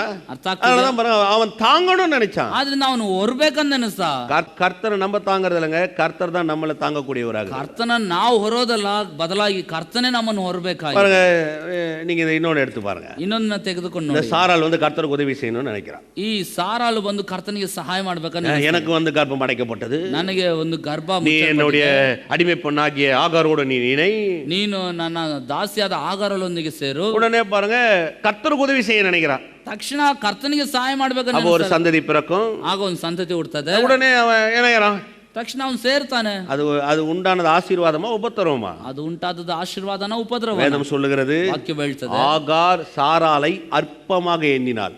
ಆಗಾರಲು ಸಾರಾಳನ್ನು ಅಲ್ಪವಾಗಿ ಎನಿಸಿದಳು. அற்பமாக எண்ணினாள், ಅಲ್ಪವಾಗಿ ಎನಿಸಿದಳು. இவளா ஒரு மனுஷன்ற மாதிரி பார்த்துட்டா. ಏನು ಈ ಕೆಲವೊಬ್ಬ ಮನುಷ್ಯ ಅನ್ನೋ ಮಟ್ಟಿಗೆ ನೋಡಿದಳು. சில நேரத்தில் நம்ம சொல்றீங்களா, நம்ம உதவியினால கர்த்தருக்கு ஏதாவது ஒண்ணும் பண்ண முடியாது. ಕೆಲವೊಂದು ಸಮಯದಲ್ಲಿ ನಾವು ನೆನೆಸ್ತೇವೆ, ನನ್ನ ಸಹಾಯದಿಂದ ದೇವರಿಗೆ ಏನಾದರೂ ಏನು ಮಾಡ್ಲಿಕ್ಕೆ ಆಗುದಿಲ್ಲ. இன்னொன்னு சொல்றேன், ಇನ್ನೊಂದನ್ನು ಹೇಳ್ತಾನೆ. பாருங்க, இந்த செங்கல் கிட்ட இஸ்ரவேல் ஜனங்க வந்து நிக்கிறாங்க. ಈ ಕೆಂಪು ಸಮುದ್ರದ ಬಳಿ ಇಸ್ರಾಯೇಲರು ಬಂದು ನಿಂತಿದ್ದಾರೆ. பின்னாடி வந்து பார்வோன் சேனை வருது, ಹಿಂದೆ ಫರೋಹನ ಸೈನ್ಯ, முன்னாடி செங்கடல் இருக்கு, ಮುಂದೆ ಕೆಂಪು ಸಮುದ್ರ இந்த ಇದೆ. ஜனங்க ரட்சிக்கப்படணும், ಈ ಜನರು ರಕ್ಷಣೆ ಹೊಂದಬೇಕು. பார்வோனுடைய சேனை கிட்ட ரட்சிக்கப்படணும், ಫರೋಹನ ಸೈನ್ಯದಿಂದ ರಕ್ಷಣೆ அப்படின்னா ಹೊಂದಬೇಕು. இந்த கடலை கடந்து அப்புறம் அக்கறையில போய் இவங்க ரட்சிக்கப்படணும். ಅಥವಾ ಈ ಸಮುದ್ರವನ್ನು ದಾಟಿ ಆಚೆ ದಡಕ್ಕೆ ಸೇರಿ ಅವ್ರು ರಕ್ಷಣೆ இந்த ಹೊಂದಬೇಕು. ஜனங்க தாங்க ரட்சிக்கிறதுக்கு வழி கிடையாது. ಈಗ ಈ ಜನರು ರಕ್ಷಿಸಿಕೊಳ್ಳುವುದಕ್ಕೆ எந்த ಮಾರ್ಗವಿಲ್ಲ. முயற்சி எந்த உதவியை தேவனுக்கு செய்ய முடியாது. ಯಾವ ಪ್ರಯತ್ನನೂ ಯಾವ ಸಹಾಯನೂ ದೇವರಿಗೆ ಮಾಡ್ಲಿಕ್ಕೆ ಆಗುದಿಲ್ಲ. மோசே உள்பட அங்க ரட்சிக்கப்படுவதற்கு யாரும் தேவனுக்கு உதவி செய்யவே முடியாது. ಮೋಶೆ ಒಳಗೊಂಡು ಅಲ್ಲಿ ದೇವರಿಗೆ ಸಹಾಯ ಮಾಡ್ಲಿಕ್ಕೆ, ರಕ್ಷಣೆ ತೋರ್ಲಿಕ್ಕೆ ಯಾರಿಗೂ ಸಾಧ್ಯವಿಲ್ಲ. யாரும் பண்ண முடியாது. ಯಾರು ಮಾಡ್ಲಿಕ್ಕೆ கர்த்தர் ಆಗುದಿಲ್ಲ. சொல்றாரு, ಕರ್ತನು ಹೇಳ್ತಾನೆ, தரித்து நில்லுங்கள், ನೀವು ಸುಮ್ಮನೆ ನಿಲ್ಲಿರಿ. தரித்து நில்லுங்கள், ಸುಮ್ಮನೆ ನಿಲ್ಲಿರಿ. தரித்து நில்லுங்கள், அமைதியா நில்லு. ಸುಮ್ಮನೆ ನಿಲ್ರಿ ಅಂದ್ರೆ ಮೌನವಾಗಿ நீ ನಿಂತ್ಕೊಳ್ಳಿ. ஒண்ணும் பண்ண முடியாது. ನೀನೇನ್ ಮಾಡ್ಲಿಕ್ಕೆ பாருங்க, ಆಗುದಿಲ್ಲ. அவங்க அந்த கடலை பிளக்கவோ இல்ல சேனை எழுந்திருக்கவோ முடியவே முடியாது. ನಾವು ಸಮುದ್ರವನ್ನು ವಿಭಾಗಿಸ್ಲಿಕ್ಕೋ ಸೈನ್ಯವನ್ನು ಬೀಳಿಸಲಿಕ್ಕೋ ಅವರಿಂದ ಆಗೋದೇ ಇಲ್ಲ. தரித்து நில்லுங்கள், ಸುಮ್ಮನೆ ನಿಲ್ಲಿರಿ. அவர்தான் அவங்களை ரட்சித்தார். ಆತನೇ ನಿಮ್ಮನ್ನು, மோசே உள்பட அங்க இருந்த எல்லா இஸ்ரவேல் ஜனங்களை அவர்தான் ரட்சித்தார். ಮೋಶೆ ಒಳಗೊಂಡು ಎಲ್ಲಾ ಇಸ್ರಾಯೇಲರನ್ನು ಕರ್ತನೇ ಅಲ್ಲಿ ರಕ್ಷಿಸಿದ. ஆமென். ಆಮೆನ್. இன்னைக்கு நான் உங்களுக்கு சொல்றேன், ಇವತ್ತು ನಿಮ್ಗೆ ಹೇಳ್ತೇನೆ, அவர் ரட்சிப்பை சுதந்திரித்துக் கொள்ளவோ, அந்த ரட்சிப்பின் ஆசீர்வாதங்களை சுதந்திரக்கொள்ள நீங்க ஒண்ணும் பண்ணாதீங்க, தரித்து நில்லுங்க. ಆತನ ರಕ್ಷಣೆಯ ಆಶೀರ್ವಾದಗಳನ್ನು ಸ್ವಾಧೀನ ಮಾಡಿಕೊಳ್ಳಿಕ್ಕೆ ನೀವೇನು ಮಾಡಬೇಡಿ, ನೀವು ಸುಮ್ಮನೆ ನಿಲ್ಲಿರಿ. ஆமென். அடுத்து ನಂತರ தேவன் ஏற்படுத்திய உடன்படிக்கையை குறித்து, வருங்காலத்தை குறித்து அவங்கள்ட்ட பேசுறாரு பாருங்க. ದೇವರು ಏರ್ಪಡಿಸಿದ ಒಡಂಬಡಿಕೆಯ ಮುಂದಿನ ಕಾರ್ಯಗಳನ್ನು ದೇವರು ಅವನೊಂದು அவனுக்கு ஐந்து நித்திரை வந்துருச்சு. ಗಾಢ ನಿದ್ರೆ ಹತ್ತಿತ್ತು. 13-15 வரையும் வாசிக்கிறோம் பாருங்க. 13ರಿಂದ 15ನೇ ವಾಕ್ಯವರೆಗೂ ಓದ್ತೇನೆ. கர்த்தர் அவன்கிட்ட பேசுறாரு. இப்ப ದೇವರು ಅವನ ಬಳಿ எப்படி ಮಾತಾಡ್ತಾನೆ. பேசுறாரு? அப்பொழுது அவர் ஆபிரகாமை நோக்கி, உன் சந்ததியார் தங்களுடைய அல்லாத அந்நிய தேசத்திலே பரதேசிகளாய் இருந்து அத்தேசத்தாரை சேவிப்பார்கள் என்றும் அவர்களால் 400 வருஷம் உபத்திரப்படுவார்கள் என்றும் நீ நிச்சயமாக அறிய கடவாய். ಆಗ ಯೆಹೋವನು ಅವನಿಗೆ, ನೀನು ಚೆನ್ನಾಗಿ ತಿಳಿಯತಕ್ಕದ್ದೇನೆಂದರೆ ನಿನ್ನ ಸಂತತಿಯವರು ಅನ್ಯ ದೇಶದಲ್ಲಿ ಕೆಲವು ಕಾಲ ವಾಸವಾಗಿದ್ದು ಆ ದೇಶದವರಿಗೆ ದಾಸರಾಗುವರು, 400 ವರ್ಷ ಆ ದೇಶದಿಂದ ಬಾಧೆ ಪಡುವರು. அதுக்கு அடுத்து சொல்றாரு, இவர்கள் சேவிக்கும் ஜாதிகளை நான் நியாயம் தீர்ப்பேன், பின்பு மிகுந்த பொருளுடனே புறப்பட்டு வருவார்கள். ಅವರಿಂದ ಬಿಟ್ಟಿ ಕೆಲಸವನ್ನು ಮಾಡಿಸಿಕೊಂಡ ಜನಾಂಗವನ್ನು ನಾನು ಶಿಕ್ಷಿಸಿದ ನಂತರ ಅವರು ಬಹಳ ಆಸ್ತಿವಂತರಾಗಿ ಆ ದೇಶದಿಂದ ಬಿಡುಗಡೆಯಾಗಿ ಬರುವರು. நீ சமாதானத்தோடே உன் பிதாக்களிடத்தில் சேருவாய், நல்ல முதிர் வயதிலே அடக்கம் பண்ணப்படுவாய். ನೀನಂತೂ ಸಮಾಧಾನದೊಡನೆ ಪಿತೃಗಳ ಬಳಿಗೆ ಸೇರುವಿ, ತುಂಬಾ ವೃದ್ಧನಾಗಿ ಉತ್ತರ ಕ್ರಿಯೆಯನ್ನು ಹೊಂದುವಿ. அந்த உடன்படிக்கையில ரெண்டு காரியத்தை சொல்றாரு. ಒಡಂಬಡಿಕೆಯಲ್ಲಿ ಎರಡು ಅಂಶವನ್ನು ஒன்னு, ಒಂದು மிகுந்த பொருளுடனே வருவாங்க அவங்க. ಅವರು ಬಹಳ ಆಸ್ತಿವಂತರಾಗಿ ದೇಶದಿಂದ. ரெண்டாவது அந்த உடன்படிக்கையில ಎರಡನೇ ಒಡಂಬಡಿಕೆ நல்ல முதிர் வயது உள்ளவனாய் நீ கர்த்தரிடத்தில் சேருவாய். ಆ ಒಡಂಬಡಿಕೆಯಲ್ಲಿ ಎರಡನೇದು ತುಂಬಾ ವೃದ್ಧನಾಗಿ ನೀನು ಕರ್ತನ ಬಳಿ ಸೇರುತ್ತಿ. முதல் சொல்றார் மிகுந்த பொருள், ಮೊದಲನೇದಾಗಿ ಹೇಳ್ತಾನೆ ಅಲ್ಲಿ ಬಹಳ ಆಸ್ತಿ. ரெண்டாவது சொல்றாரு ಎರಡನೇದು ಹೇಳ್ತಾನೆ நல்ல முதிர் வயது. ನೀನಂತೂ ತುಂಬಾ ವೃದ್ಧನಾಗಿ. ஆமென். ಆಮೆನ್. சொல்லுங்க, மிகுந்த பொருள். ಹೇಳ್ರಿ ಬಹಳ ಆಸ್ತಿ. சத்தமா சொல்லுங்க, பால ஆஸ்தி, ಬಹಳ ಆಸ್ತಿ, நல்ல முதிர் வயது. ತುಂಬಾ ವೃದ್ಧನಾಗಿ. நல்ல முதிர் வயது, ತುಂಬಾ ವೃದ್ಧನಾಗಿ. இது ரெண்டும் தான் அந்த உடன்படிக்கையில கர்த்தர் ஏற்படுத்தி வச்சது. ಎರಡನೇ ದೇವರು ಈ ಒಡಂಬಡಿಕೆ. அதான் சங்கீதம் 91 இது வரும் பாருங்க. ಅದರ ಕೀರ್ತನೆ 91 நீடித்த நாட்களால் நான் அவனை திருப்தி ஆக்கிய ரட்சிப்பை நான் காண்பிப்பேன். ದೀರ್ಘಾಯುಷ್ಯದಿಂದ ಅವನನ್ನು ನಾನು ತೃಪ್ತಿಗೊಳಿಸಿ ನಾನು ವಿಶೇಷವಾದ ರಕ್ಷಣೆ. நீடித்த நாட்களாய் நான் திருப்தி ஆகின்ற வார்த்தை தான் இங்க நல்ல முதிர் வயதுன்ற வார்த்தையை போடப்பட்டது. ದೀರ್ಘಾಯುಷ್ಯನಿಂದ ಅವನನ್ನು ತೃಪ್ತಿಗೊಳಿಸಿ ಅನ್ನೋ ಪದನೇ ಇಲ್ಲಿ ತುಂಬಾ ವೃದ್ಧನಾಗಿ ಅನ್ನುವಂತ ಪದವನ್ನು. நல்ல பொருள் இருந்து ஆரோக்கியம் இல்லைனாலும் வீண். ನೋಡ್ರಿ, ಒಳ್ಳೆ ವಸ್ತುಗಳಿದ್ದು ಆರೋಗ್ಯ ಇಲ್ದಿದ್ರು ವ್ಯರ್ಥ. நல்ல ஆரோக்கியம் இருந்து பொருள் இல்லைனாலும் வீண். ಒಳ್ಳೆ ಆರೋಗ್ಯ ಇದ್ದು ಒಳ್ಳೆ ವಸ್ತುಗಳು ಇಲ್ಲದಿದ್ರು ವ್ಯರ್ಥ. இந்த உலகத்தில் இந்த ரெண்டு நீங்க நல்லா பார்க்கலாம். ಈ ಲೋಕದಲ್ಲಿ ಎರಡನ್ನು ನೀವು ಚೆನ್ನಾಗಿ. நிறைய காசு வச்சிருப்பான், ತುಂಬಾ ಹಣ ಇಟ್ಟಿರ್ತಾನೆ, குடும்பத்துல ஒண்ணுமே இருக்காது. ಕುಟುಂಬದಲ್ಲಿ ಏನು ಇರೋದು. சமீபத்துல ஒருத்தர்கிட்ட பேசியிருந்தேன். ಸಮೀಪದಲ್ಲಿ ಒಬ್ಬರ ಬಳಿ ಮಾತಾಡ್ತಾರೆ. அண்ணன் தம்பி ரெண்டு பேரு பல கோடிகளுக்கு அதிபதியாகிறாங்க. ಅಣ್ಣ ತಮ್ಮಂದಿರು ಇಬ್ರು ಹಲವು ಕೋಟಿ ರೂಪಾಯಿಗೆ ಅವರು ಅಧಿಪತಿ. பெரிய யூனிவர்சிட்டி எல்லாம் வச்சிருக்காங்க, ದೊಡ್ಡ ದೊಡ್ಡ ವಿಶ್ವವಿದ್ಯಾಲಯ ಎಲ್ಲ ಇಟ್ಟಿದ್ದಾರೆ. ரெண்டு பேருக்கும் டைவர்ஸ் ஆகி போச்சு, ரெண்டு பேருக்கிட்டையும் பொண்டாட்டி விட்டுட்டு போயிட்டாங்க. ಇಬ್ಬರು ಜೀವನದಲ್ಲೂ ವಿಚ್ಛೇದನ ಆಗಿದೆ, ಇಬ್ಬರು ಹೆಂಡತಿಯರು ಬಿಟ್ಟು ಹೋಗಿದ್ದಾರೆ. சமாதானமே இல்ல பாருங்க. ಸಮಾಧಾನನೇ. காசு பணம் இருக்குது, ಕಾಸು ಹಣ ಇದೆ, ஆனா பாருங்க நல்ல வாழக்கூடிய தன்மை இல்ல. ಆದ್ರೆ ಬದುಕಲಿಕ್ಕೆ ಬೇಕಾದಂತ ಒಳ್ಳೆ ಗುಣ. சிலர் பாருங்க நல்ல தீர்காயுசா இருப்பாங்க, ನೋಡ್ರಿ ಕೆಲವೊಬ್ರು ಒಳ್ಳೆ ದೀರ್ಘಾಯುಷ್ಯದಿಂದ ಇರ್ತಾರೆ, ஆனா பாத்தீங்கன்னா பொருளே இருக்காது பாருங்க. ಆದ್ರೆ ಅವ್ರ ಹತ್ರ ವಸ್ತುಗಳೇ ಇರೋದು, ஆஸ்தி ஐஸ்வர்யமே இருக்காது. ಆಸ್ತಿ ಐಶ್ವರ್ಯ ಅನ್ನೋದೇ ಇರೋದು. நல்லா இருப்பாங்க, ஆளு ಚೆನ್ನಾಗಿರ್ತಾರೆ, நல்ல திடகரமா இருப்பாங்க, ಬಹಳ ದೃಢವಾಗಿ நீடி நல்லா வாழ்வாங்க, ஆனா காசு பணமே இருக்காது. ಆದ್ರೆ ಕಾಸು ಹಣನೇ ಅವರ இந்த ரெண்டுல எது ஒண்ணு இல்லனாலும் அந்த வாழ்க்கைக்கு அர்த்தம் கம்மி தான். ಈ ಎರಡರಲ್ಲಿ ಯಾವುದಿಲ್ಲದಿದ್ರು ಆ ಜೀವಿತಕ್ಕೆ ಯಾವುದೇ ಬೆಲೆ ಇರೋದಿಲ್ಲ. ஆமென். ಆಮೆನ್. எத்தனை பேர் விசுவாசிக்கிறீங்க? ನಂಬ್ತೀವಿ. அதனாலதான் கர்த்தர் உடன்படிக்கை கொடுக்கும்போது ரெண்டும் கொடுக்கிறார், மிகுந்த பொருளையும் கொடுக்கிறார், நல்ல முதிர் ವೈದ್யம் கொடுக்கிறார். ಆದ್ರಿಂದಲೇ ಕರ್ತನು ಒಡಂಬಡಿಕೆ ಕೊಡುವಾಗ ಹೆಚ್ಚಾದ ಆಸ್ತಿಯನ್ನು ಒದಗಿಸ್ತಾನೆ, ಒಳ್ಳೆ ದೀರ್ಘಾಯುಷ್ಯನ್ನು ದಯಪಾಲಿಸ್ತಾನೆ. நீங்க வேதத்துல பாத்தீங்கன்னா இந்த வேதத்தை விசுவாசித்த ஜனங்க நல்ல தீர்காயுசா வாழ்ந்திருக்காங்க. ನೋಡಿ, ಸತ್ಯವೇದದಲ್ಲಿ ನೋಡಿದ್ರೆ ಸತ್ಯವೇದವನ್ನು ನಂಬಿದಂತ ಜನರು ಬಹಳ ದೀರ್ಘಾಯುಷ್ಯದಿಂದ ಬದುಕಿದ್ದಾರೆ. E.W. ಕೆನಿಯನ್ என்ற ஒருத்தர் E.W. ಕೆನಿಯನ್ ಅಂತ 93 ವಯಸ್ಸು உயிரோட வாழ்ந்தவர், 93 ವರ್ಷಗಳ ಕಾಲ ಬದುಕಿದವರು. அவர் சாகும்போது எப்படி மரிச்சார் கேட்டீங்கன்னா ஆச்சரியமா இருக்கு. ಅವರು ಮರಣ ಹೊಂದುವಾಗ ಹೇಗೆ ಆ ಮರಣವನ್ನು ಹೊಂದಿದ್ದಾರೆ? காலையில எழுந்து ಬೆಳಗ್ಗೆ ಎದ್ದು குளிச்சு நல்லா ஷூட் எல்லாம் போட்டுன்னு ಒಳ್ಳೆ ಶೂಟ್ ಎಲ್ಲ ಧರಿಸ್ಕೊಂಡು. அவங்க பொண்ணு கேட்டாங்களா, எங்க போறே நீங்க? ಅವ್ರ ಮಗಳು ಕೇಳಿದ್ರಂತ, ಎಲ್ಲಿಗೆ ಹೋಗ್ತೀರಾ? எங்கப்பா போறீங்க? ಎಲ್ಲಪ್ಪ ಹೋಗ್ತೀರಾ? நான் எங்க அப்பா வீட்டுக்கு போறேன். ನಾನು ನಮ್ಮ ತಂದೆ ಮನೆಗೆ ಹೋಗ್ತೇನೆ. அப்படியே போய் அந்த ஷூட்டோட உட்காந்து வாக்கிங் ஸ்டிக்கோட சேர்ல கால் ஆட்டினே இருந்தவர் அப்படியே உயிர் போயிடுச்சு. ಅವರು ಶೂಟ್ ಹಾಕೊಂಡು ಆ ಚೇರಲ್ಲಿ ಕುಳಿತು ಹಾಗೆ ಕಾಲಾಡಿಸ್ತಾ ಇದ್ದವರು ಹಾಗೆ ತಮ್ಮ ಪ್ರಾಣ. கெனத் ஹேகன் 86 வயசுல மரிச்சார். ಕೆನೆತ್ ಹೇಗನ್ ಅವರು 86ನೇ ವಯಸ್ಸಿನಲ್ಲಿ ತೀರಿದ್ರು. ஸ்மித் வில்கிஸ்வர்த் 87 வயசுல மரிச்சார். ಸ್ಮಿತ್ ವಿಗಿಲ್ಸ್ವರ್ತ್ ಅನ್ನೋರು 87ನೇ ವರ್ಷದಲ್ಲಿ ತೀರಿದ್ರು. ஓரல் ராபர்ட்ஸ் 90 வயசுல மரிச்சாரு. ಓರಲ್ ರಾಬರ್ಟ್ ಅನ್ನೋರು 90ನೇ ಪ್ರಾಯದಲ್ಲಿ ತೀರಿದ್ರು. பில்லி கிரஹாம் இன்னும் வாழ்ந்துன்னுறாரு. ಬಿಲ್ಲಿ ಗ್ರಾಹಂ ಅನ್ನೋರು ಇನ್ನೂ ಬದುಕ್ತಾ ಇದ್ದಾರೆ. 95 இருக்கும்னு நினைக்கிறேன் ಅವರಿಗೆ 95 ಇರಬಹುದು. பாருங்க, இந்த தீர்காயுஸ் என்னது ரொம்ப முக்கியம். ನೋಡ್ರಿ, ದೀರ್ಘಾಯುಷ್ಯ ಅನ್ನೋದು ಬಹಳ ಮುಖ್ಯ. நம்முடைய பாஸ்டர் சாம் செல்லதோட அப்பா வந்து பிஎஸ் செல்லதோட 88 வயசு வரையும் வாழ்ந்துருக்காரு. ಅಷ್ಟೇ ಸ್ಯಾಂಪಿ ಚಲೋದರ ಅವರ ತಂದೆ PS ಚಲೋದರೆ ಅವರು 85 ವರ್ಷಗಳ ಕಾಲ ಬದುಕಿದ್ದಾರೆ. அவர் கிட்டத்தட்ட பாத்தீங்கன்னா ஆச்சரியப்படுற மாதிரி அவருக்கு ஆரோக்கியம் இருந்துச்சு. ಬಹಳ ಆಶ್ಚರ್ಯ ಪಡುವ ಮಟ್ಟಿಗೆ ಅವರಿಗೆ ಆರೋಗ್ಯ. அவர் more than 40 years 40 வருஷத்துக்கு மேல அவர் சுகர்ல இருந்தாரா. ಅವರು 40 ವರ್ಷಕ್ಕಿಂತಲೂ ಅಧಿಕವಾಗಿ ಆ ಮಧುಮೇಹ ಕಾಯಿಲೆಯಲ್ಲಿ ಇದ್ರು. யார் சொன்னாலும் நான் வாழ்வேன், எனக்கு மரணம் வராது, இப்படியே வாழ்ந்தாராம். ಯಾರು ಏನ್ ಹೇಳಿದ್ರು ನಾನು ಬದುಕ್ತೇನೆ ಎಂಬುದಾಗಿ ಅಷ್ಟು ದೃಢವಾಗಿ. எத்தனையோ முறை ஹாஸ்பிடல் கொண்டு போனாங்க, அவ்வளவுதான்டான்னு பாருங்க. ಎಷ್ಟೋ ಸಾರಿ ಆಸ್ಪತ್ರೆ ತೆಗೆದುಕೊಂಡು ಹೋದ್ರಂತ ಅಷ್ಟೇ. ಇವರು அங்க போனவனே ஏஞ்சி உட்கார்ந்து வரான். ಅಲ್ಲಿ ಹೋದ್ರೆ ಎದ್ದು ಕುಂತ್ಕೊಳ್ತಾರೆ, திரும்ப வீட்டுக்கு கூட்டி வருவாங்க. ಮತ್ತೆ ಮನೆ 88 வயசு வரையும் வாழ்ந்தாருங்க. 88ನೇ ವರ್ಷವರೆಗೂ ಬದುಕಿದ್ರಿ. அது பேர் விசுவாசிக்கிறீங்க. ನಂಬ್ತೀರಾ? ஹalleluya. ಹಲ್ಲೆಲೂಯಾ. ஆபிரகாம் 175 வயசு வாழ்ந்தான். ಅಬ್ರಾಮನು 175 ವರ್ಷಗಳ ಕಾಲ ஈசாக்கு 180 வயசு வாழ்ந்தான். ಈಸಾಕನು 180 ವರ್ಷದವರೆಗೂ ಬದುಕಿದ. யாக்கோப்பு 100 ஆண்டுகளுக்கு மேல வாழ்ந்திருக்கான். அந்த போடல பைபிள். ಯಾಕೋಬ್ 100 ವರ್ಷಕ್ಕಿಂತಲೂ ಅಧಿಕವಾಗಿ ಬದುಕಿದ. ஏன்னா 12 கோத்திரங்கள், ಯಾಕೆ 12 அவங்க ಗೋತ್ರಗಳು, பிள்ளை, ಅವರ ಮಕ್ಕಳು, பேர பிள்ளை, ಅವರ ಮೊಮ್ಮಕ್ಕಳು எல்லாரையும் கூப்பிட்டு ஆசீர்வதிக்கிறான். ಎಲ್ಲರನ್ನು ಕರೆದು ಆಶೀರ್ವದಿಸ್ತಾನೆ. சொல்றாங்கல்ல, வயசாச்சுன்னா ஞாபகம் மறதி வந்துரும் பிரதர். ಹೇಳ್ತಾರಲ್ಲ, ವಯಸ್ಸಾಗ್ಬಿಟ್ರೆ ಜ್ಞಾಪಕ ಶಕ್ತಿ ಇರೋದಿಲ್ಲ. ரூபனுக்கு என்ன இருக்கும், சிமியோன் எப்படி இருப்பான், எல்லாரும் எப்படி இருப்பாங்க, எல்லாரையும் ஆசீர்வதிச்சான். பிள்ளைகளை, பேர பிள்ளைகளை எல்லாரும் ஆசீர்வதிச்சு தான் குனிந்து தன் பிராணனை விட்டான் வேதம் சொல்லுது. ರೂಬೇನನು ಹೇಗಿರ್ತಾನೆ, ಸೆಮಿಯೋನನು ಹೇಗಿರ್ತಾನೆ ಎಂಬುದಾಗಿ ಹೇಳ ತನ್ನ ಮಕ್ಕಳನ್ನು, ತನ್ನ ಮೊಮ್ಮಕ್ಕಳನ್ನು ಆಶೀರ್ವದಿಸಿ ಆತನು ಕಾಲು ಮುದ್ರಿಕೊಂಡು ತನ್ನ ಮಂಚದ ಮೇಲೆ ಪ್ರಾಣವನ್ನು ಬಿಟ್ಟು. ಆಮೆನ್. எத்தனை தீர்காயுசு விரும்புறீங்க? ಎಷ್ಟು ಜನ ದೀರ್ಘಾಯುಷ್ ಬಯಸ್ತೀರಾ? ஹல்லேலூயா. ಹಲ್ಲೆಲೂಯಾ. உங்களுக்கு யாரை பிடிக்குமோ அவங்கள பார்த்து இந்த காலை வேலை சொல்லுங்க. ನಿಮ್ಗೆ ಯಾರು ಇಷ್ಟವಾಗಿದ್ದಾರೋ ಅವರನ್ನು ನೋಡಿ ಬೆಳಗಿನ ಜಾವ ಹೇಳಿ. யார் உட்காந்துறோம், உங்களுக்கு யாரை பிடிக்குதோ அவங்கள பார்த்து சொல்லுங்க. ಯಾರು ಕುಳಿತಿದ್ದಾರೋ, ನಿಮ್ಗೆ ಯಾರು ಇಷ್ಟವಾಗಿದ್ದಾರೋ ಅವ್ರು ನೋಡಿ ಹೇಳಿ. சொல்லுங்க, கர்த்தர் ಕರ್ತನು உங்களுக்கு ನಿಮಗೆ நல்ல ಒಳ್ಳೆಯ ದೀರ್ಘಾಯುಷ್ಯನ್ನು கொடுப்பாராக. ಕೊಡಲಿ. ஆமென். ಆಮೆನ್. என்ன கொடுமை பார்த்தீங்களா? ಎಷ್ಟೊಂದು என்னை பார்த்து யாராவது சொல்லக்கூடாதா? ನನ್ನನ್ನು ನೋಡಿ ಒಬ್ಬರಾದ್ರೂ ಹೇಳ್ಬಾರ್ದು. நன்றி கெட்ட உலகங்க. ಕೃತಜ್ಞತೆ ಇಲ್ಲದವ್ರು. சொல்லி கொடுக்குறேன், என் பாஸ்டரை பார்த்து நான் சொல்ல போறேன்னு யாராவது சொன்னீங்களா? ಹೇಳ್ಕೊಡ್ತಿದ್ದಾನ, ನಾನು ಪಾಸ್ಟರ್ ನೋಡಿ ಹೇಳ್ಬೇಕಂತ ಯಾರಿಗೂ ತೋಚಲಿಲ್ಲ. உங்களுக்கு தண்டனை. எல்லாரும் என்னை பார்த்து சொல்லுங்க, கர்த்தர் ಕರ್ತನು உங்களை ನಿಮ್ಮನ್ನು ದೀರ್ಘಾಯುಸಾய் நிறைத்து ತುಂಬಿಸಿ வாழ வைத்து ಬದುಕಿಸಿ செழிக்க செய்து ಸಮೃದ್ಧಿಗೊಳಿಸಿ முதிர் வயது வரையும் ಮುಪ್ಪಿನ ಪ್ರಾಯದವರೆಗೂ பூமியில் வைப்பாராக. ಭೂಮಿಯಲ್ಲಿ ಇಡಲಿ. அதை நான் ஏற்றுக்கொள்கிறேன். ಅದನ್ನ ನಾನು ಸ್ವೀಕರಿಸಿಕೊಳ್ಳುತ್ತೇನೆ. ஆமென். ಆಮೆನ್. பாருங்க, தீர்காயுஷ் என்பது ஏற்றுக்கொள்ளக்கூடியது. ದೀರ್ಘಾಯುಷನ್ನು ಸ್ವೀಕರಿಸುವಂತದ್ದು. அதன் பேர் ஏற்றுக்கொள்றீங்க. ಎಷ್ಟನ್ನ ಸ್ವೀಕರಿಸ್ತೀವಿ. நிராகரிக்கிறது நிராகரிச்சுக்கலாம். ನಿರಾಕರಿಸೋರು ನಿರಾಕರಿಸ್ಕೋಬಹುದು.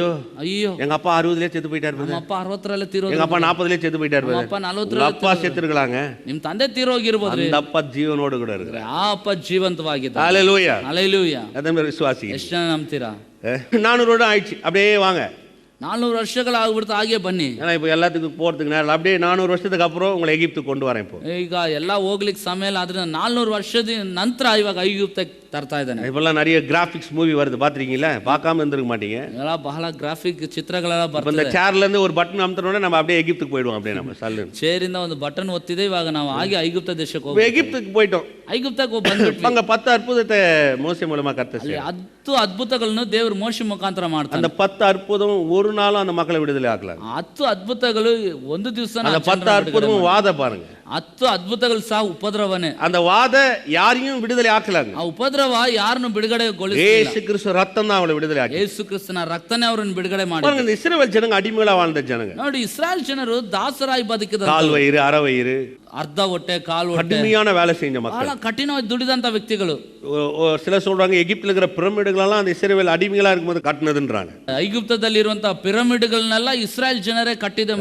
2 பண்டகசாலியின் பட்டணங்களை கட்டினாங்க பாருங்க. 2 ಒಂದು ದೊಡ್ಡ ದೊಡ್ಡ ಒಂದು ಉಗ್ರಾಣ ಪಟ್ಟಣಗಳನ್ನ ಅವರು ಕಟ್ಟಿದ್ರು. பித்தோம், ராமசேஸ், ರಾಮೇಸ್, ಪಿತ್ತೋಮ್ ಎಂಬುದಾಗಿ இதெல்லாம் அவங்க கட்டினாங்களாம் பாருங்க. ಇದೆಲ್ಲ ಅವರು ಕಟ್ಟಿರುವಂತದ್ದು.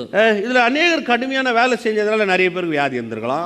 ಅನೇಕರು ಕಠಿಣವಾಗಿ ದುಡಿದಿದ್ರಿಂದ ಕೆಲವೊಬ್ರು ವ್ಯಾಧಿ ಇದ್ದಿರಬಹುದು, சுகர் இருந்திருக்கலாம், பிபி இருந்திருக்கலாம், பிரஷர் இருந்திருக்கலாம், ಒಂದು ಶುಗರ್ ಇದ್ದಿರಬಹುದು, ಬಿಪಿ ಇದ್ದಿರಬಹುದು, ಒಂದು ಒತ್ತಡ இದ್ದಿರಬಹುದು, இருந்திருக்கலாம், ಒಂದು ಮೊಣಕಾಲು ನೋವು, பக்கவாதம் இருந்திருக்கலாம், ಒಂದು ಪಾರ್ಶ್ವವಾಯು ಇದ್ದಿರಬಹುದು, கிட்னி பிரச்சனை இருந்திருக்கலாம், ಕಿಡ್ನಿ ಸಮಸ್ಯೆ ಇದ್ದಿರಬಹುದು, இருதய பிரச்சனை இருந்திருக்கலாம், ಹೃದಯದ ಸಮಸ್ಯೆ. ஏன்னா ஆரோக்கியமான சூழ்நிலை இல்ல அவங்க. ಆರೋಗ್ಯಕರವಾದ கடுமையான வேலை, ಕಠಿಣವಾದ ದುಡಿತ. சாப்பாடு ஒன்றும் நல்லா வயிறு நிறைய சாப்பிட்ற சாப்பாடும் கிடையாது. ಊಟ ಅನ್ನೋದು ಹೊಟ್ಟೆ ತುಂಬಾ ಊಟ ಮಾಡುವಷ್ಟು ಇಲ್ಲ. கால் வயிறு, அரை வயிறு சாப்பிட்டு வாழ்றான் பாருங்க. ಅರ್ಧ ಹೊಟ್ಟೆ, ಒಂದು ಕಾಲು ಹೊಟ್ಟೆ ಅಷ್ಟು ಮಾತ್ರನೇ. இந்த ஜனங்களை எப்படி வெளியில கொண்டு வந்தார் பாருங்க. ಈ ಜನರನ್ನ ಹೇಗೆ ಹೊರ ತಂದ ನೋಡಿ. சங்கீதம் 105:37 வாசி பாருங்க. ಕೀರ್ತನೆ 105.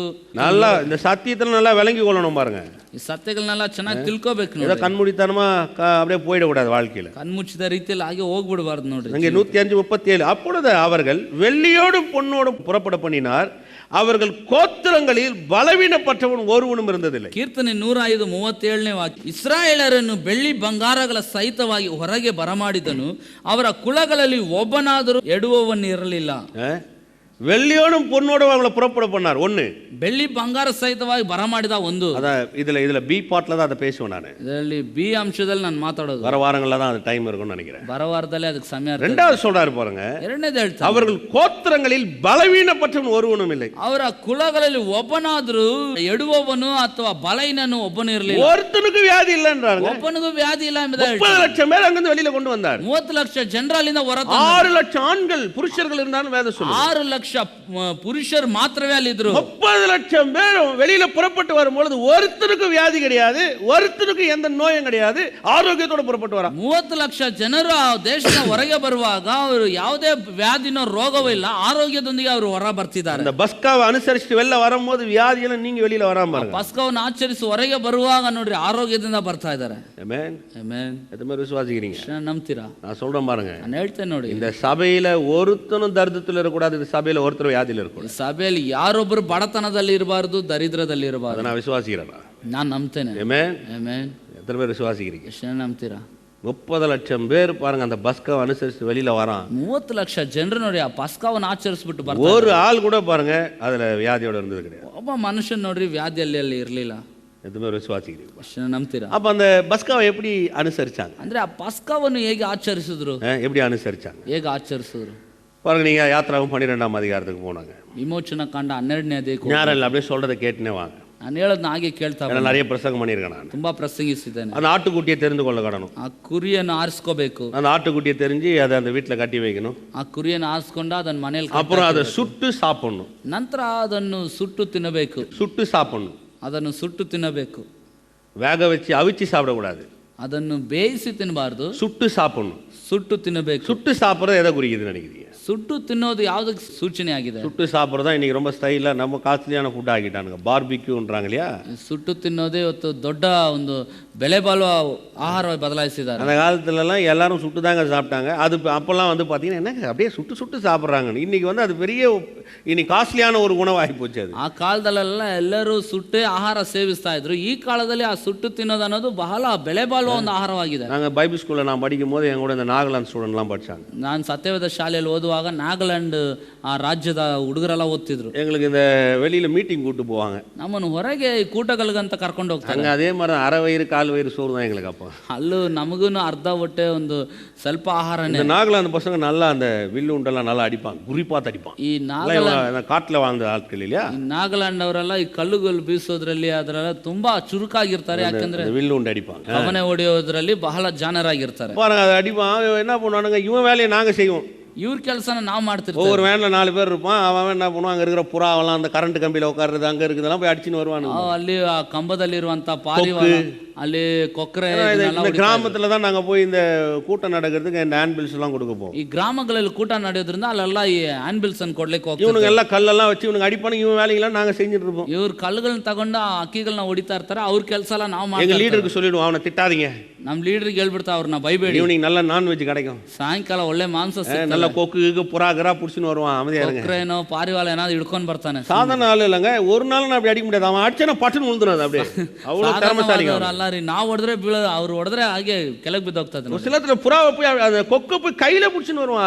அது எப்படி பிடிப்பானே தெரியாது. ಸಮಯದಲ್ಲಿ ಕೊಕ್ಕರೆನ ಹೋಗಿ ಹಾಗೆ ಕೈಯಲ್ಲೇ ಹಿಡ್ಕೊಂಡು பாம்பெல்லாம் பார்த்தீங்கன்னா நம்ம ஓடுவான். அவன்லாம் அப்படியே அசால்ட்டை தட்டி கூப்பிட்டு குழந்தை மாதிரி பிடிச்சி பேக்கில் போடுவான். ಅವ್ನು ನೋಡಿದ್ರೆ ನಾವು ಓಡೋಗ್ತೇವೆ, ಆದ್ರೆ ಅವನು ಕರೆದು ತಗೊಂಡು ஏன்னா நாகாலாந்து ஃபுல்லாக மழை பகுதி, அதில் வாழ்ந்ததுனால அப்படியே பழகிட்டாங்க. ನಾಗಾಲ್ಯಾಂಡ್ ಪೂರ್ತಿ ಬೆಟ್ಟದ ಪ್ರದೇಶ ಆಗಿರೋದನ್ನ ಹಾಗೆ ಬೆಳೆದ ಅಭ್ಯಾಸ ಆಗ್ಬಿಟ್ಟಿದ್ದಾವೆ. இதை எடுத்து ஈவினிங் பாருங்க, ₹1 பிளேடு, கொஞ்சோண்டு மிளகா, கொஞ்சம் உப்பு கொடுத்தீங்கன்னா, ಸಂಜೆ ವೇಳೆಯಲ್ಲಿ ಒಂದು ಬ್ಲೇಡ್, ಸ್ವಲ್ಪ ಖಾರದ ಪುಡಿ, ಉಪ್ಪು ಕೊಟ್ರೆ அப்படியே நாங்கள் எல்லாம் வேனுக்குன்னு கழுவிட்டு வரும்போது சுட்டு கிட்டு வச்சு ஏதோ கொஞ்சம் கொஞ்சம் அப்படியே கொடுப்போம். வேனில் 15 பேர் இருப்போம். யோசிச்சு பாருங்க. எங்க ವ್ಯಾನ್ ಎಲ್ಲ ತೊಳೆದ್ಬಿಟ್ಟು ಬರುವಾಗ ಒಂದು 15 ಜನ ಇರ್ತಿದ್ವಿ. ಎಲ್ರಿಗೂ ಸ್ವಲ್ಪ ಸುಟ್ಟು ಹಾಗೆ ಕೊಡ್ತಾನೆ. சுட்டு தான் சாப்பிடணும். ಅದನ್ನು ಸುಟ್ಟೇ ತಿನ್ಬೇಕು. அவ்வளோ டேஸ்டாக இருக்கும். அது ಅಷ್ಟು ರುಚಿಕರವಾಗಿರ್ತದೆ, அவ்வளோ அருமையாக இருக்கும். ಅಷ್ಟು பாருங்க, ಚೆನ್ನಾಗಿ. இந்த ஆட்டுக்குட்டியை சுட்டு சாப்பிட சொல்றாரு. ಈ ಕುರಿಮರಿಯನ್ನು ಸುಟ್ಟು ತಿನ್ಲಿಕ್ಕೆ ಹೇಳ್ತಾನೆ. ஏன் சுட்டு சாப்பிட சொல்றாருன்னா, ಯಾಕೆ ಸುಟ್ಟು ತಿನ್ಲಿಕ್ಕೆ? அது ஆக்கினை தீர்ப்புக்கு அடையாளமா இருக்குது. ಅದು ಒಂದು ನ್ಯಾಯ ತೀರ್ಪಿಗೆ ಸೂಚನೆ ಆಗಿದೆ. அந்த ஆடு வந்து ஆக்கினை தீர்ப்புக்குள்ள போயிருது. ಆ ಒಂದು ಪ್ರಾಣಿ ಅಥವಾ ಒಂದು ಯಜ್ಞ ಪಶು ಬಂದ್ಬಿಟ್ಟು ನ್ಯಾಯ ತೀರ್ಪು ಒಳಗೆ. அதனாலதான் பாருங்க, ஆக்கினை தீர்ப்பு ஏற்பட்டபடினால இவங்களுக்கு வர வேண்டிய ஆக்கினை அந்த ஆட்டு மேல வர்றதுனால, இவங்களுக்கு வர வேண்டிய தண்டனை அந்த ஆட்டின் மேல வர்றதுனால அது அப்படி செய்யணும். ಇವ್ರ ಮೇಲೆ ಬರ್ಬೇಕಾದಂತ ನ್ಯಾಯ ತೀರ್ಪು ಆ ಕುರಿಯ ಮೇಲೆ ಹೋಗೋದ್ರಿಂದ, ಇವ್ರ ಮೇಲೆ ಬರ್ಬೇಕಾದಂತ ದಂಡನೆ ಆ ಕುರಿಯ ಮೇಲೆ ಹೋಗೋದ್ರಿಂದ ಆ ರೀತಿ ಮಾಡೋದು. ரோமர் 8:1 சொல்றார் பாருங்க, ஒருவன் கிறிஸ்துக்குள் இருந்தால் அவனுக்கு ஆக்கினை தீர்ப்பு கிடையாது என்றார். ಆದ್ರಿಂದಲೇ ರೋಮಾಪುರದವರಿಗೆ 8:1 ಹೇಳ್ತದೆ, ಕ್ರಿಸ್ತನಲ್ಲಿ ಈಗ ಇರುವವನಿಗೆ ಅಪರಾಧ ನಿರ್ಣಯವಿಲ್ಲವೇ ಇಲ್ಲ. ஆக்கினை தீர்ப்பு இல்லை என்றார். ಅಪರಾಧ ನಿರ್ಣಯವಿಲ್ಲ. அப்ப தேவன் பாவத்தை கண்டுக்காம போயிடுறாரா? ಅಂದ್ರೆ ದೇವರು ಪಾಪವನ್ನು ನೋಡಿನೂ ನೋಡದೆ ಹೋಗ್ತಾನೆ. நீதி செய்யாமல் இருப்பாரா? ನೀತಿ ಮಾಡದೆ ಇರ್ತಾನ? பாருங்க, ஒரு முறை ஒரு பாவத்தை தண்டிச்சுட்டு இன்னொரு முறை தவறு அதே தண்டிச்சா அதுக்கு பேர் அநீதி. ನೋಡ್ರಿ, ಒಂದು ಸಾರಿ ಪಾಪವನ್ನು ದಂಡಿಸಿ ಮತ್ತೆ ಅದನ್ನೇ ದಂಡಿಸಿದ್ರೆ ಅದ್ರ ಹೆಸರು ಅನೀತಿ. எத்தனை பேர் விளங்குது? ಎಷ್ಟು ಜನಕ್ಕೆ ಅರ್ಥವಾಗ್ತದೆ? இப்போ இவர் ஒரு திருடு பண்ணிடுறாரு, ನಾನು ಒಂದು ಕಳ್ಳತನ இவரை ಮಾಡಿ கொண்டு போய் ஜெயில போடுறாங்க. ನಾನು ಕರ್ಕೊಂಡು ಹೋಗಿ ಸೆರೆಮನೆಯಲ್ಲಿ ಹಾಕ್ತಾರೆ. இப்போ அதுக்கு ஒரு 6 மாசம் ஒரு வருஷம் ஜெயில இருந்து ரிலீஸ் ஆகுறாரு. 6 ತಿಂಗಳು 1 ವರ್ಷ ಸೆರೆಮನೆಯಿಂದ ಬಿಡುಗಡೆ திருப்பும் அதே தண்டனைக்கு இவரை கொண்டு போய் நீங்க ஜெயில போட்டீங்கன்னா ಮತ್ತೆ ಅದೇ ದಂಡನೆಗೆ ನಂತರವೂ ಸೆರೆಮನೆಯಲ್ಲಿ அதுக்கு பேர் நீதி கிடையாது, ಅದಕ್ಕೆ ಹೆಸರು ನೀತಿ அதுக்கு ಅಲ್ಲ, பேர் அநீதி. ಅದಕ್ಕೆ ಹೆಸರು ಅನೀತಿ. இயேசு கிறிஸ்து நம்முடைய பாவங்களுக்காக ஏற்கனவே தண்டிக்கப்பட்டுட்டாரு. ಯೇಸು ಕ್ರಿಸ್ತ ನಮ್ಮ ಪಾಪಗಳಿಗಾಗಿ ಮೊದಲೇ ಆತನು இப்போ ದಂಡಿಸಲ್ಪಟ್ಟಿದ್ದಾನೆ. நான் அவரை ஏற்றுக்கொள்றேன். ಈಗ ನಾನು ಆತನ மீண்டும் ಅಂಗೀಕರಿಸ್ತೇನೆ. பாவத்துக்கு என்ன தண்டிச்சா நான் சொல்றேன் பாருங்க, அது நீதி கிடையாது, அது அநீதி. ಮತ್ತೆ ನನ್ನನ್ನು ಪಾಪಕ್ಕೆ ದಂಡಿಸಿದ್ರೆ ಅದಕ್ಕೆ ಹೆಸರು ನೀತಿ ಅಲ್ಲ, ಅನೀತಿ. அது மாதிரி நான் சொன்னது விளங்குது ಎಷ್ಟು ಜನಕ್ಕೆ ಅರ್ಥವಾಗ್ತಿದೆ? பாருங்க, இதெல்லாம் நல்லா விளங்கி கொள்ளணும் பாருங்க. ನೋಡಿ, ಇದೆಲ್ಲ ಚೆನ್ನಾಗಿ ತಿಳ್ಕೋಬೇಕು. அதனால அந்த ஆட்டுக்குட்டி ஏன் சுட சொன்னா இவங்க மேல வரக்கூடிய ஆக்கடி இந்த ஆடு மேல வந்தது. ಯಾಕೆ ಆ ಕುರಿಯನ್ನ ಅಲ್ಲಿ ಸುಡ್ಲಿಕ್ಕೆ ಹೇಳ್ತಾ ಇದ್ದಾನಂದ್ರೆ ಇವ್ರ ಮೇಲೆ ಬಂದಂತ ನ್ಯಾಯ ತೀರ್ಪು ಆ ಕುರಿ ಮರಿ ಮೇಲೆ இப்ப ಬಂದಿದೆ. பாருங்க, இவங்கள தண்டிக்கிறதுக்கு பதிலா அந்த ஆட்டின் மேல அந்த தண்டனை விழுது. ನೋಡಿ, ಇವರನ್ನು ದಂಡಿಸುವ ಬದಲು ಆ ಕುರಿಯ ಮೇಲೆ ಆ ದಂಡನೆ ಬೀಳ್ತಾ யோசிச்சு ಇದೆ. பாருங்க, ಯೋಚಿಸಿ உங்க ನೋಡಿ, மேல வர தண்டனை இயேசு மேல, உங்க மேல என் மேல வர தண்டனை இயேசு மேல விழுது. ನಿಮ್ಮ ಮೇಲೆ ನನ್ನ ಮೇಲೆ ಬರಬೇಕಾದ ದಂಡನೆ ಯೇಸು இயேசு ಕ್ರಿಸ್ತನ ಮೇಲೆ, கண்ணு மேல விழுந்தது, ಯೇಸುವಿನ ಮೇಲೆ ಬಿತ್ತು, கண்ணு மேல விழுந்தது, ಯೇಸುವಿನ காது மேல ಕಣ್ಣಿನ விழுந்தது, ಕಿವಿಯ ಮೇಲೆ ಬಿತ್ತು, இருதயத்து மேல விழுந்தது, ಹೃದಯದ ಮೇಲೆ அவருடைய ಬಿತ್ತು, கிட்னி மேல விழுந்தது, ಆತನ ಕಿಡ್ನಿಯ ಮೇಲೆ அவருடைய லிவர் மேல விழுந்தது. ಲಿವರ್ ಮೇಲೆ ಬಿತ್ತು. எத்தனை பேர் விசுவாசிக்கிறீங்க? ನಂಬ್ತೀರಾ? இப்ப என்னுடைய ஆர்கனுக்கு எதெல்லாம் பாதிப்பு வரணுமோ அந்த தண்டனை எல்லாம் அவருடைய உடல் உறுப்புகள் மேல் விழுந்திருக்கு. ಈಗ ನನಗೆ ಯಾವುದೆಲ್ಲ ದಂಡನೆ ಆಜ್ಞೆ ಬರ್ಬೇಕಾಗಿತ್ತು ಅದೆಲ್ಲ ಆತನ ಶರೀರದ ಅಂಗಾಂಗಗಳ ಮೇಲೆ ಬಂತು. இப்ப இந்த ஜனங்களுக்கு வர வேண்டிய உடல் உறுப்பின் எல்லா ஆக்கணி தீர்ப்பும் அந்த ஆட்டு மேல விழுந்ததுனால ಈಗ ಈ ಶರೀರದ ಮೇಲೆ ಬರ್ಬೇಕಾದ ಎಲ್ಲಾ ನ್ಯಾಯ ತೀರ್ಪು ಆ ಕುರಿ ಮೇರಿ ಮೇಲೆ ಬಂದಿದ್ರಿಂದ இப்ப அவன் எடுத்து புசிக்கிறான். ಈಗ ಅವನ ತೆಗೆದು ತಿನ್ನುತ್ತಾನೆ. அத புசிக்கும் பொழுது ಅದನ್ನ ತೆಗೆದು ತಿನ್ನುವಾಗ யோசிச்சு பாருங்க, ಯೋಚಿಸಿ ನೋಡಿ, இப்ப இவனுக்கு வர தண்டனை அவனுக்கு அது ஆரோக்கியத்தை ஏற்படுத்தி தரக்கூடியது. ಇವನಿಗೆ ಬರ್ಬೇಕಾದಂತ ದಂಡನೆ ಅದು ಆರೋಗ್ಯವನ್ನು ಏರ್ಪಡಿಸ್ತದೆ. ಆಮೆನ್. அதனாலதான் வேதம் சொல்லுது, அவர்களில் பலவீனப்பட்டவர்கள் ஒருவரும் இல்லை. ಆದ್ರಿಂದಲೇ ವಾಕ್ಯ ಹೇಳ್ತದೆ, ಅವರಲ್ಲಿ ಬಲಹೀನರಾದವರು ಒಬ್ಬರು ಇರಲಿಲ್ಲ. 400 வருஷம் பிரச்சனை பாருங்க, 400 ವರ್ಷಗಳ ಸಮಸ್ಯೆ, 400 வருஷம் போராட்டம், 400 ವರ್ಷಗಳ 400 வருஷம் இக்கட்டு, 400 ವರ್ಷಗಳ ಇಕ್ಕಟ್ಟು, எல்லாத்தையும் கர்த்தர் மாத்தி போடு. ಎಲ್ಲವನ್ನು ದೇವರು ಬದಲಾಯಿಸಿದ. ஹல்லேலூயா. ಹಲ್ಲೆಲೂಯಾ. எந்த மாதிரி விசுவாசிக்கிறீங்க? ಎಷ್ಟು ನಂಬ್ತೀರಾ? ஆமென். ಆಮೆನ್. அதனால தாங்க வேதத்தை நல்லா விசுவாசிக்கணும். ಆದ್ರಿಂದ ಸತ್ಯವನ್ನು ಚೆನ್ನಾಗಿ ವಿಶ್ವಾಸಿಸಬೇಕು. இயேசு கிறிஸ்துவினுடைய சிந்தப்பட்ட ரத்தமும் அவர் அடிக்கப்பட்ட ஒரு சரீரமும் சாதாரணமானதல்ல, அது என்னுடைய நல்வாழ்வு என்பதை ஒரு நாள் மறந்துடாதீங்க. ಯೇಸು ಕ್ರಿಸ್ತನ ರಕ್ತವು ಆತನ ಶಿಲುಬೆಯ ಕಾರ್ಯವು ಅದು ನನ್ನ ಒಳ್ಳೆ ಜೀವಿತಕ್ಕೆ ಕಾರಣವಾಗಿದೆ ಅನ್ನೋದನ್ನ ಎಂದಿಗೂ ಹೋಗಬಾರದು. பாருங்க, தேவன் ஆபிரகாம் உடன்படிக்கை பண்ணினார். ನೋಡಿ, ದೇವರು ಅಬ್ರಾಮನೊಂದಿಗೆ ಒಡಂಬಡಿಕೆ பொன்னோடும் பொருளோடும் அவர்களை புறப்பட பண்ணினார். ಬೆಳ್ಳಿ ಬಂಗಾರದೊಂದಿಗೆ ಅವರು ಹೊರಡುವಂತೆ அவர்களை பலவீனப்பட்டவன் ஒருவனும் இல்லை. 105:37 ரெண்டுத்தையும் வாசிங்க. ಅವರಲ್ಲಿ ಬಲಹೀನರಾದವರು ಒಬ್ಬರು ಇರಲಿಲ್ಲ. ஆபிரகாமுக்கு சொல்லப்பட்ட ஆசீர்வாதம் கிறிஸ்து இயேசு மூலமா வரும்படியாகன்னு சொல்லுது. ಅಬ್ರಾಮನಿಗೆ ಉಂಟಾದ ಆಶೀರ್ವಾದ ಕ್ರಿಸ್ತ ಯೇಸುವಿನ ಮುಖಾಂತರ ಬರಬೇಕು. இதான் கிருபையின் உடன்படிக்கை. ಇದೇ ಕೃಪೆಯ ಒಡಂಬಡಿಕೆ. இந்த உடன்படிக்கை அப்படியே கை வச்சிருக்கிறாரு. ಈ ಒಡಂಬಡಿಕೆಯಲ್ಲಿ ಹಾಗೆ ಅದು ಕೈ ಇಟ್ಟಿದ್ದಾರೆ. அப்படியே ஈசா கிட்ட வராரு. ಹಾಗೆ ಈಸಾಕನ ಬಲಿ ಬರ್ತಾನೆ. ஈசா கிட்ட வரும்போது பாருங்க, ಈಸಾಕನ ಬಲಿ ಬರುವಾಗ அங்க பெரிய பஞ்சம், ಅಲ್ಲೊಂದು ದೊಡ್ಡ ಬರಗಾಲ, பெரிய போராட்டம், ದೊಡ್ಡ ಹೋರಾಟ. இப்ப கர்த்தர் சொல்றாரு, ಕರ್ತನ ಹೇಳ್ತಾನೆ, அந்த பஞ்சத்தை பத்தி பேசல கர்த்தர், ಆ ಕರ್ತನ ಬರಗಾಲದ ಕುರಿತು அந்த ಮಾತಾಡ್ತಿಲ್ಲ, சூழ்நிலையை பத்தி பேசல, ಸ್ಥಿತಿಗತಿಯನ್ನು ಮಾತಾಡ್ತಿಲ್ಲ. கர்த்தர் அவர் உடன்படிக்கை பத்தி பேசுறார். ಕರ್ತನು ತನ್ನ ಒಡಂಬಡಿಕೆಯನ್ನು ಮಾತಾಡ್ತಿಲ್ಲ. 26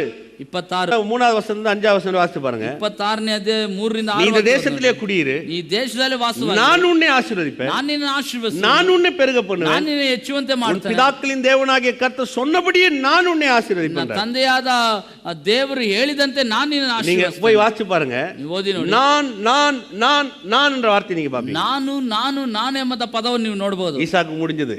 ಈಸಾಕ ಆಯ್ತು. அப்படியே அதே உடன்படிக்கையை நீங்க யாக்கோபு கிட்ட கொண்டு வாங்க. ನಂತರ ಅದೇ ಒಡಂಬಡಿಕೆಯನ್ನು ಯಾಕೋಬನ ಬಳಿ ஆதியாகமம் 28ஆம் அதிகாரம் ಆದಿಕಾಂಡ 28ನೇ 15வது வசனத்துல வாசிங்கன்னா 15ನೇ ವಾಕ್ಯದಲ್ಲಿ ಓದಿದ್ರೆ திரும்ப அவங்க தூங்கிட்டு இருக்கான். ಮತ್ತೆ ಅವನು ಅಲ್ಲಿ ನಿದ್ದೆ கர்த்தர் அவன்கிட்ட சொல்றாரு, ಕರ್ತನು ಹೇಳ್ತಾನೆ, நான் நீ போகணுமெல்லாம் அவன் கூட வருவேன், ನಾನೇ ನೀನು ಹೋಗುವ ಸ್ಥಳದಲ್ಲಿ நான் உன்னை பெருக பண்ணுவேன், ನಾನೇ ಹೆಚ್ಚುವಂತೆ நான் உன்னை ನಾನು ஆசீர்வதிக்கிறேன். ನಿನ್ನ ಆಶೀರ್ವದಿಸುತ್ತೇನೆ. பாருங்க, ஆங்கிலத்துல நல்லா வரும், I will I will I will அப்படின்னு வரும். ಆಂಗ್ಲ ಭಾಷೆ ಚೆನ್ನಾಗಿ ಬರ್ತದೆ. ಐ ವಿಲ್ ಎಂಬುದಾಗಿ. ஐ வில் சொன்னா கிருபையின் உடன்படிக்கை. ಐ ವಿಲ್ ಎಂಬುದಾಗಿ ಹೇಳಿದ್ರೆ ಕೃಪೆಯ ಒಡಂಬಡಿಕೆ. யூ ஷல் அப்படின்னு சொன்னா அது பிரமாணத்தின் உடன்படிக்கை. ಯು ಶಲ್ ಎಂಬುದಾಗಿ ಹೇಳಿದ್ರೆ ಅದು ಧರ್ಮಶಾಸ್ತ್ರ ಒಡಂಬಡಿಕೆ. ஐ வில்னா நான் செய்யறது. ಐ ವಿಲ್ ಅಂದ್ರೆ ನಾನ್ ಮಾಡುವಂತದ್ದು, கர்த்தர் செய்யறது எனக்காக. ಕರ್ತನು ಮಾಡೋದು ನನಗೆ. யூ ஷல் சொன்னா நீங்க செய்யறது. ಯು ಶಲ್ ಅಂತ ಹೇಳಿದ್ರೆ ನೀವು ಮಾಡುವಂತದ್ದು. பாருங்க, இந்த ஐ வில் உடன்படிக்கையில தான் கர்த்தர் நமக்காக செய்த உடன்படிக்கை தான் ஈசா கிட்ட பேசுறாரு, யாக்கோபு கிட்ட பேசுறாரு. ಐ ವಿಲ್ ಅನ್ನಂತ ಕೃಪೆ ಒಡಂಬಡಿಕೆಯಲ್ಲೇ ದೇವರು ಈಸಾಕನ ಬಲಿನು ಯಾಕೋಬನ ಬಲಿನು ಮಾತಾಡ್ತಾರೆ. அப்படியே நிறைய தலைமுறை தாண்டி வாங்க, ಅನೇಕ ತಲೆಮಾರುಗಳನ್ನು ದಾಟು ಬನ್ನಿ, அப்படியே சாலமோன் கிட்ட வாங்க. ಸೊಲೊಮೋನನ ಬಳಿ. சாலமோன் தேவாலயத்தை கட்டுறான். ಸೊಲೊಮೋನ ದೇವಾಲಯ ಕಟ್ತಾನೆ. தேவாலயம்னா சும்மா நினைக்காதீங்க, ದೇವಾಲಯ ಅಂದ್ರೆ ಸುಮ್ಮನೆ ನೆನೆಸ್ಬೇಡಿ. இந்த ஒரு டேக்ஸ் பைபிள்னு ஒரு பைபிள் இருக்கு. டேக்ஸ் பைபிள் ಅಂತ ಒಂದು ಬೈಬಲ್ அதை எழுதின ஒரு காலகட்டத்தில் அவர் சொல்றாரு $200 பில்லியன் அதை கட்டறாரு. ಅವರು ಬರೆದಂತ ಸತ್ಯವೇದ ತಜ್ಞರು ಹೇಳ್ತಾರೆ $200 ಬಿಲಿಯನ್ ಗೆ ಅದನ್ನು $1 பில்லியன் சொன்னா 100 கோடி ரூபாய் இந்தியா காசுக்கு. இன்னைக்கு ரொம்ப அதிகம். இன்னைக்கு டாலர்ல விலை ஏறி போயிருக்கு. 1 ಬಿಲಿಯನ್ ಅಂತ ಹೇಳಿದ್ರೆ 100 ಕೋಟಿ ರೂಪಾಯಿ ಭಾರತ ದೇಶದ ಹಣಕ್ಕೆ ಇವತ್ತು ಹೆಚ್ಚಾಗಿದೆ. 1 பில்லியன் 100 கோடி. 1 ಬಿಲಿಯನ್ 100 ಕೋಟಿ. $200 பில்லியன் தேவாலயத்தை கட்டினானா. $200 ಬಿಲಿಯನ್ ಅಲ್ಲಿ ದೇವಾಲಯ ಕಟ್ಟಿದಂತ. சாலமோன் ஒரு வேளைக்கு சாப்பிடுறதுக்கு 17,000 செலவு பண்ணிறானா ஒரு வேளை சாப்பிடுறது. ಒಂದೊತ್ತು ಊಟ ಮಾಡೋದಕ್ಕೆ ಸಲಮೋನ್ ಅರಸನು $17,000 ಅವನು ಖರ್ಚು ಮಾಡ್ತಿದ್ದಂತೆ. எவ்வளோ? ಎಷ್ಟು? இந்தியா காசுக்கு குறைஞ்ச போச்சா அப்படி இப்படின்னு $20,000 வச்சிங்க. ಭಾರತದ ஒரு குத்து மதிப்பா சொல்றேன். ಒಂದು ಉದಾಹರಣೆಗೆ ಹೇಳ್ತೇನೆ. ಭಾರತದ இன்னைக்கு ஒரு டாலர் $65 மேல.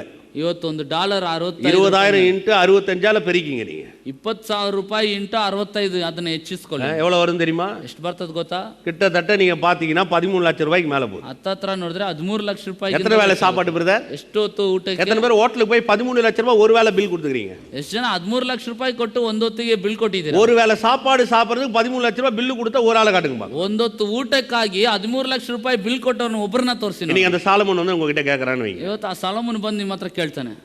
Hello brother. Hello brother. Praise the Lord. Praise the Lord. எப்படி இருக்கீங்க? ಹೇಗಿದ್ದೀರಾ? நல்லா இருக்கீங்களா? ಚೆನ್ನಾಗಿದ್ದೀರಾ? என்ன சொல்லுவோம்? ಏನು ಹೇಳ್ತೇವೆ? என் கதையை ஏன் கேக்குறீங்க? ನಮ್ಮ ಕತೆ ಯಾಕ್ರಿ ಕೇಳ್ತೀರಾ? இன்னும் வாடகை கொடுக்காம இருக்கிறேன். இன்னும் ಬಾಡಿಗೆ என் புள்ள வேற இப்படி இருக்குது. ಮಗ ಬೇರೆ ಈ ರೀತಿ ಇದೆ. பிரச்சனை வேற ஹெவியா இருக்குது. ಸಮಸ್ಯೆ ಬೇರೆ. வட்டி வேற கட்ட முடியல. ಬಡ್ಡಿ ಬೇರೆ ಕಟ್ಟಲಿಕ್ಕೆ ஒரு வேலை செய்வோமா? ಒಂದು ಕೆಲಸ ಮಾಡೋಣ. நீ சாலமோன் ராஜாவா? நீ ಸಾಲಮೋನ್ ರಾಜ. வாங்க ரெண்டு பேரும் சேர்ந்து உபவாச ஜெபம் பண்ணுவோம். ಬನ್ನಿ ಇಬ್ರು ಸೇರಿ ಉಪವಾಸ ಪ್ರಾರ್ಥನೆ. கிறிஸ்தவனுக்கு தெரிஞ்ச ஒரே ஒரு ஃபார்மட் உபவாச ஜெபம். ಕ್ರೈಸ್ತನಿಗೆ ತಿಳಿದಂತ ಒಂದೇ ಒಂದು ನಿಯಮ ಅಂದ್ರೆ இன்னொரு ஃபார்மட் இருக்குது கிறிஸ்தவனுக்கு. ಇನ್ನೊಂದು ನಿಯಮ ಇದೆ ಕ್ರೈಸ್ತನಿಗೆ. கண்ணீர் விட்டு அழுவோம் பிரதர். ಬನ್ನಿ ಕಣ್ಣೀರಿಟ್ಟು ಪ್ರಾರ್ಥನೆ ಮಾಡೋಣ. உங்களை இப்படி செஞ்ச ஆண்டவர் என்னையும் செய்யும்படி நீங்க கொஞ்சம் அவரோட ஜெபம் பண்ணுங்க பிரதர். ನಿಮ್ಮನ್ನ ಈ ರೀತಿ ಮಾಡಿದ ದೇವರು ನನ್ನನ್ನ ಆ ರೀತಿ ಮಾಡೋದಕ್ಕೆ ಸರಿ. இல்லனா என்ன பண்ணுவோம்? ಇಲ್ದಿದ್ರೆ ಏನ್ ಮಾಡ್ತೀವಿ? சாலமோன் கிட்ட போய் எனக்காக கொஞ்சம் ஜெபம் பண்ணுங்க பிரதர். ಸಾಲಮೋನ್ ಹತ್ರ ಹೋಗ್ಬಿಟ್ಟು ನನಗಾಗಿ ದಯವಿಟ್ಟು ಪ್ರಾರ್ಥನೆ ಮಾಡಿ. ಯಾಕೆ? ஏன்னா நீங்க ஆசீர்வதிக்கப்பட்டிருக்கீங்க. ಯಾಕೆ ನೀವು ಆಶೀರ್ವಾದ ಹೊಂದಿದ್ದೀರಾ? நீங்க எனக்காக ஜெபம் பண்ணுங்க. ನೀವು ನನಗಾಗಿ ಪ್ರಾರ್ಥನೆ நம்ம என்ன பண்றோம்? ನಾವೇನ್ ಮಾಡ್ತೇವೆ? எவன் நம்மள ஆசீர்வதிப்பான்? ಯಾರು ನಮ್ಮ எவன் கிட்ட போய் தலையை கொடுக்கலாம்? ಯಾರ ಬಳಿ ತಲೆ யார் கூட கம்பெனிக்கு உபவாசத்துல சேர்ந்துக்கலாம்? ಯಾರು ನಮ್ಮ ಉಪವಾಸದಲ್ಲಿ ಕಂಪನಿಗೆ நம்மளோட எவன் பிரச்சனையில ஹெவியாகறான் அவனோட சேர்ந்து யார் நம்ம அழுவலாம்? ಯಾರು ನಮಗಿಂತ ಹೆಚ್ಚಾಗಿ ಯಾರು ಸಮಸ್ಯೆಯಲ್ಲಿ ಇದ್ದಾರೋ ಅವ್ರ ಜೊತೆ ಸೇರ್ಕೊಂಡು ಅಲೋಣ. சாலமோன் சொல்றான். ಸಾಲಮೋನ್ ಹೇಳ್ತಾನೆ, நான் ஆராதிக்கிற ஆண்டவர் தான் நீங்க ஆராதிச்சு. ನಾನು ಆರಾಧಿಸೋ ದೇವರನ್ನೇ ನೀವು ಆರಾಧಿಸ್ತೀರಾ. ஆபிரகாமுக்கு சொல்லப்பட்ட ஆசீர்வாதம் கிறிஸ்து இயேசு மூலமா உங்கள் மேல் என் மேல் வரும்படியாக அப்படி ஆயிடுச்சு. ಅಬ್ರಾಹ್ಮನಿಗೆ ಉಂಟಾದ ಆಶೀರ್ವಾದ ಕ್ರಿಸ್ತ ಯೇಸುವಿನ ಮುಖಾಂತರ ನಿಮಗೂ ನನಗೆ ಬರ್ಲಿಕ್ಕಾಗಿ ಆ ರೀತಿ ಆಯ್ತು. ஒரு காலகட்டத்தில் வந்தவொடனே ನೋಡಿ, ಒಂದು ಕಾಲಘಟ್ಟಕ್ಕೆ ಬಂದ ತಕ್ಷಣ சபை தவறிச்சு பாருங்க. ಸಭೆ ತಪ್ಪು தவறான காரியத்தில் வந்த 17ஆம் நூற்றாண்டுக்கு அப்புறம் என்ன பண்ண ஆரம்பிச்சாங்க சபையில? ಈ 17ನೇ ಶತಮಾನದ ನಂತರ ಸಭೆಗೆ ಏನ್ ಮಾಡ್ತೀವಿ? வியாதி நல்லதுன்ட்டான். ವ್ಯಾಧಿ ಒಳ್ಳೆದನ್ಬಿಟ್ಟು வியாதி மூலமா கர்த்தர் சில பாடத்தை உங்களுக்கு கற்பிப்பார் பதர் நல்லதுன்னு. ವ್ಯಾಧಿಗಳ ಮುಖಾಂತರ ದೇವರಿಗೆ ಕೆಲವೊಂದು ಪಾಠಗಳನ್ನು ಕಲಿಸ್ತಾನೆ, ಅದು ಒಳ್ಳೇದು. தரித்திரம் நல்லது, ಬಡತನ ಒಳ್ಳೇದು. ஏன்னா நீங்க பெருமையில போயிட கூடாது. ಯಾಕಂದ್ರೆ ನೀವು ಹೆಮ್ಮೆಲೆ ಹೋಗ್ಬಿಡಬಾರದು. நீங்க மேல போனீங்கன்னா கர்த்தர் கொஞ்சம் இழுத்து காமிப்பாரு. நீங்க தரித்திரத்தில் இருக்கிறது நல்லதுன்ட்டாங்க. ಮೇಲೆ ಹೋದ್ರೆ ಕರ್ತನ ಸ್ವಲ್ಪ ಎಳೆದು ತೋರಿಸ್ತಾನೆ, ಆದ್ರಿಂದ ಸ್ವಲ್ಪ ಬಡತನದಲ್ಲಿ ಇರೋದು ಒಳ್ಳೇದು. தீமையை நல்லதென்றும் நல்லது தீமை என்றும் போதிக்க ஆரம்பிச்சு. ಕೆಟ್ಟದು ಒಳ್ಳೇದೆಂಬುದಾಗಿ ಒಳ್ಳೇದು ಕೆಟ್ಟದೆಂಬುದಾಗಿ ಬೋಧಿಸಲಿಕ್ಕೆ எரேமியா தீர்க்கதரிசி சொல்றாரு, ಯೆರೆಮೀಯ ಪ್ರವಾದಿ ಹೇಳ್ತಾನೆ, நல்லது தீமை என்றும் தீமை நல்லது என்றும் சொல்லுகிறவளுக்கு ஐயோ. ಒಳ್ಳೇದನ್ನ ಕೆಟ್ಟದೆಂಬುದಾಗಿ ಕೆಟ್ಟದನ್ನ ಒಳ್ಳೇದೆಂಬುದಾಗಿ ಹೇಳುವವನಿಗೆ ಅಯ್ಯೋ. மாத்தி மாத்தி பேசும்போது பாருங்க அதுல எந்த நன்மை உண்டாவதில்லை. ಬದಲಾಯಿಸಿ ಮಾತಾಡೋದನ್ನ ನೋಡಿ ಯಾವುದೇ ಒಳ್ಳೆತನ ನಡೆಯೋದಿಲ್ಲ. ஆமென். ಆಮೆನ್. ஹல்லேலூயா. ಹಲ್ಲೆಲೂಯಾ. உபாகமம் 8ஆம் அதிகாரம் 10 - 13 வரை வாசிச்சு பாருங்க. ಧರ್ಮೋಪದೇಶ ಕಂಡ 8ನೇ ಅಧ್ಯಾಯ 10 - 11ನೇ ವಾಕ್ಯ. கொஞ்சம் வேகமா வாங்க. ವೇಗವಾಗಿ. லேட் ஆனாலும் பரவாயில்ல, ஒரு 10 நிமிஷம் லேட்டா போலாம், அவன தப்பு கிடையாது. ಲೇಟ್ ಆದ್ರೂ ಪರವಾಗಿಲ್ಲ, ಒಂದು 10 ನಿಮಿಷ. இதை சொன்னாதான் நான் பிரசங்கம் பண்ணிட்டு வர்றதுக்கு என்ன சொல்ல வந்தேன்றது உங்களால விளங்கிக் கொள்ள முடியும். ಇದನ್ನ ಹೇಳಿದ್ರೇನೆ ಏನು ಮಾತಾಡ್ಲಿಕ್ಕೆ ಬರ್ತಿದ್ದೇನೆ ಅನ್ನೋದು ಅರ್ಥವಾಗ್ತದೆ. உபாகமம் 8ஆம் அதிகாரம் 10 - 13. ஆகையால் நீ புசித்து திருப்தி அடைந்திருக்கையில் உன் தேவனாய கர்த்தர் உனக்கு கொடுத்த நல்ல தேசத்தில் அவருக்காக ஸ்தோத்திரிக்க கடவாய்.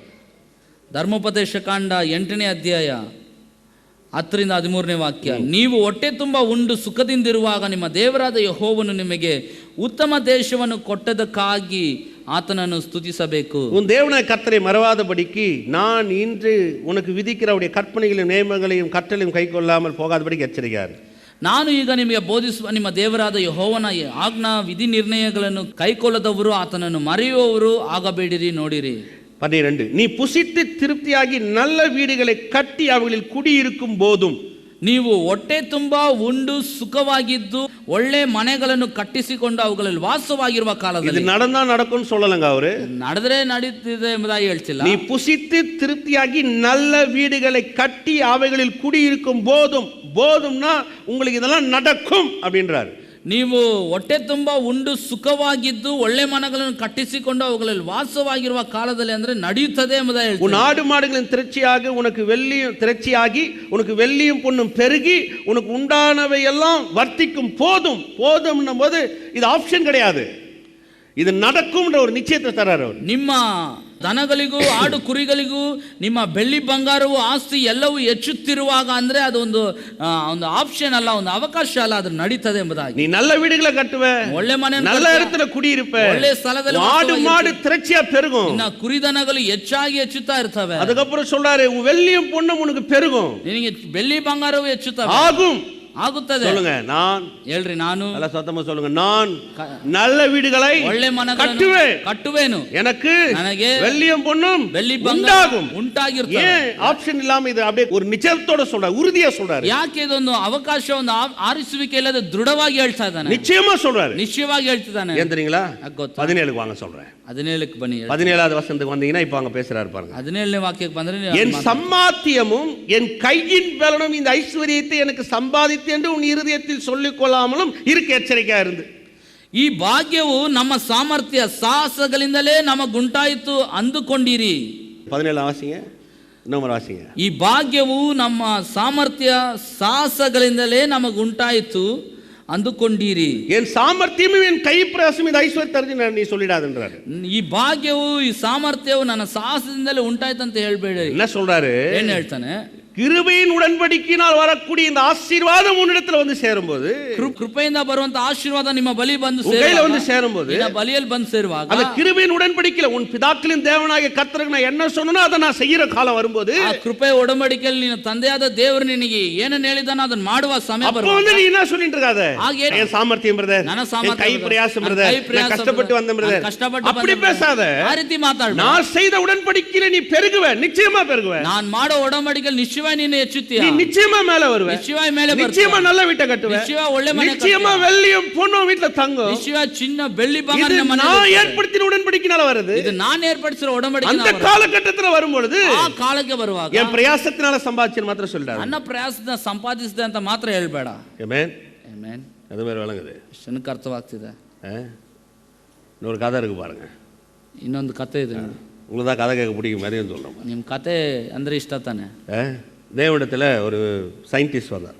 ದೇವ್ರ ಬಳಿ ಒಬ್ಬ ವಿಜ್ಞಾನಿ ಬಂದಂತೆ. சொன்னாரா, இந்த இப்போலாம் எங்களுக்கு நீ அவசியம் இல்லை, நாங்களே எல்லாத்தையும் செய்வோம் அப்படின்னு. ನೀವೆಲ್ಲ ಅವಶ್ಯಕತೆ ಇಲ್ಲ, ನಾವೆಲ್ಲವನ್ನು ಮಾಡ್ತೇವೆ ಅಂತ. கிட்னி நாங்களே பண்ணுவோம், ஒன்றும் பிரச்சனை கிடையாது. ಕಿಡ್ನಿ ಅಂದ್ರೆ ನಾವೇ ಮಾಡ್ಬಿಡ್ತೇವೆ. இப்பெல்லாம் வந்து ஒரு இருதயம் நாங்களே ரெடி பண்ணுவோம், அதெல்லாம் பிரச்சனை. ಹೃದಯ ಅಂತ ಹೇಳಿದ್ರೆ ಅದನ್ನ ನಾವೇ ರೆಡಿ ಮಾಡ್ತೇವೆ. ಏನು ಸಮಸ್ಯೆ? சொன்னார், அப்பா நீங்களே எல்லாம் பண்ண ஆரம்பிச்சிருவீங்களா? ತಕ್ಷಣ ದೇವ್ರು ಕೇಳಿದ್ರೆ, ನೀವೆಲ್ಲ ಮಾಡ್ತೀರಾ? நீ ஒன்றும் பிரச்சனை இல்லைங்க, கண்ணு வேணுமா, நாங்கள் ஆர்டிஃபிஷியலாக ஒரு கண்ணை உருவாக்கிடுவோம். ಕಲ್ಲು ಬೇಕಾ, ಅದನ್ನು ಒಂದು ಆರ್ಟಿಫಿಷಿಯಲ್ ಆಗಿ ನಾವು ಉಂಟು ಮಾಡ್ತೇವೆ. எங்களுக்கு தேவையானதை நாங்கள் உருவாக்கிடுவோம், ನಮಗೆ ಬೇಕಾಗಿರೋ ನಾವು ಉಂಟು ಮಾಡ್ಕೊಳ್ತೇವೆ. சரிப்பா, ரொம்ப சந்தோஷம். ಸರಿಯಪ್ಪ, ತುಂಬಾ ಸಂತೋಷ. கடவுள் சொன்னார், நீ செஞ்சுக்கப்பா அப்படின்னு. ತಕ್ಷಣ ದೇವ್ರು ಹೇಳಿದ್ರೆ, ಸರಿ ಮಾಡ್ಕೋಪ್ಪ. நான் மண்ணுனால மனுஷனை உருவாக்கியாப்பா, ಮಣ್ಣಿನಿಂದ ಮನುಷ್ಯನ ಉಂಟು ಮಾಡ್ತೇವೆ, ಮಾಡ್ತೇವೆ.